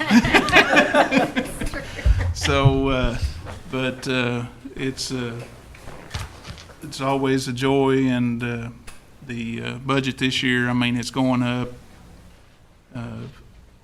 mostly because of the joint venture IHS and everything. And we've talked in the past when I started and Joe was chief, we'd squabble over, you know, $10,000-$20,000 for hours on how that little bit of money was going to be spent. And here we are today with over $1 billion budget, and it's just makes me feel good of all the services that's going out and everything that we accomplished over the years.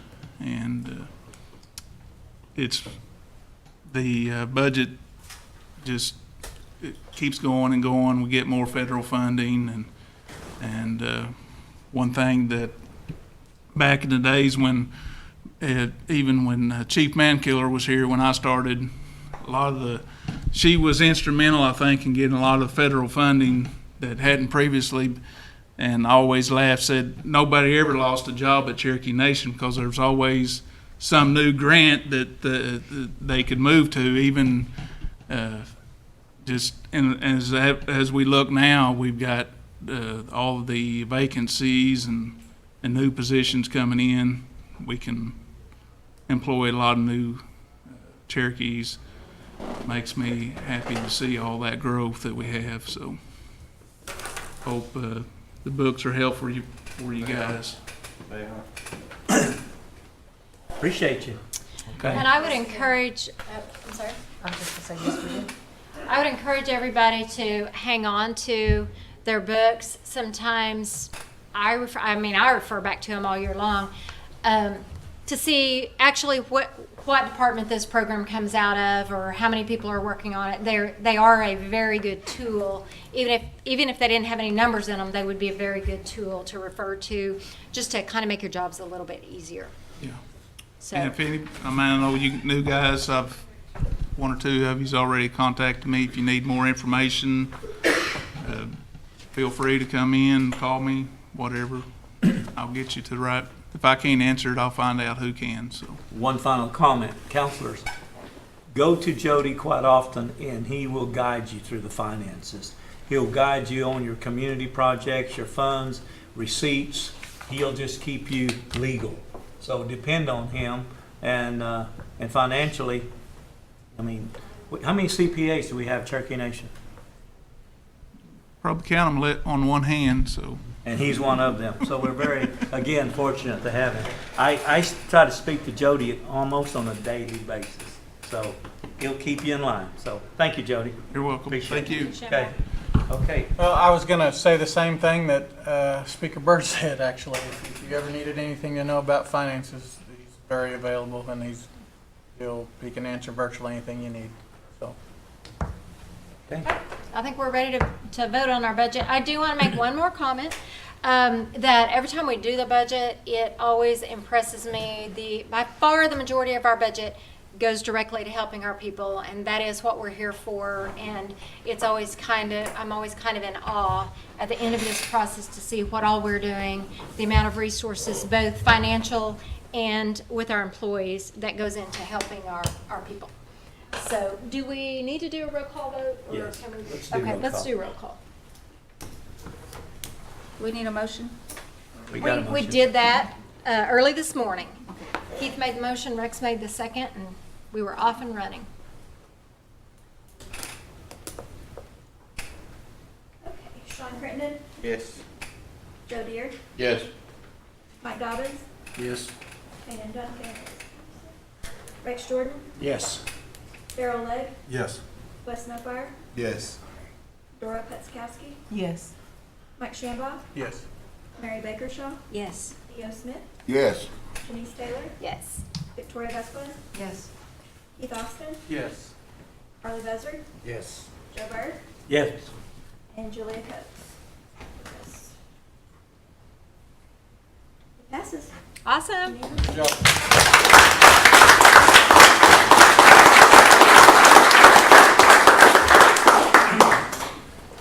Jamie, thank you. I know, Jamie. and take that back to your office and tell everybody we appreciate it. We appreciate the availability. Once we get the books, there's always questions and everything, so Jamie and Jody both take a lot of questions, and we appreciate both of you. Absolutely. Thank you for helping us take care of our people. Chief, you got anything to say? Job well done. Okay, if there's no other, that was our only order of business today. I would take a motion to adjourn. So moved. All those in favor? Aye. All right.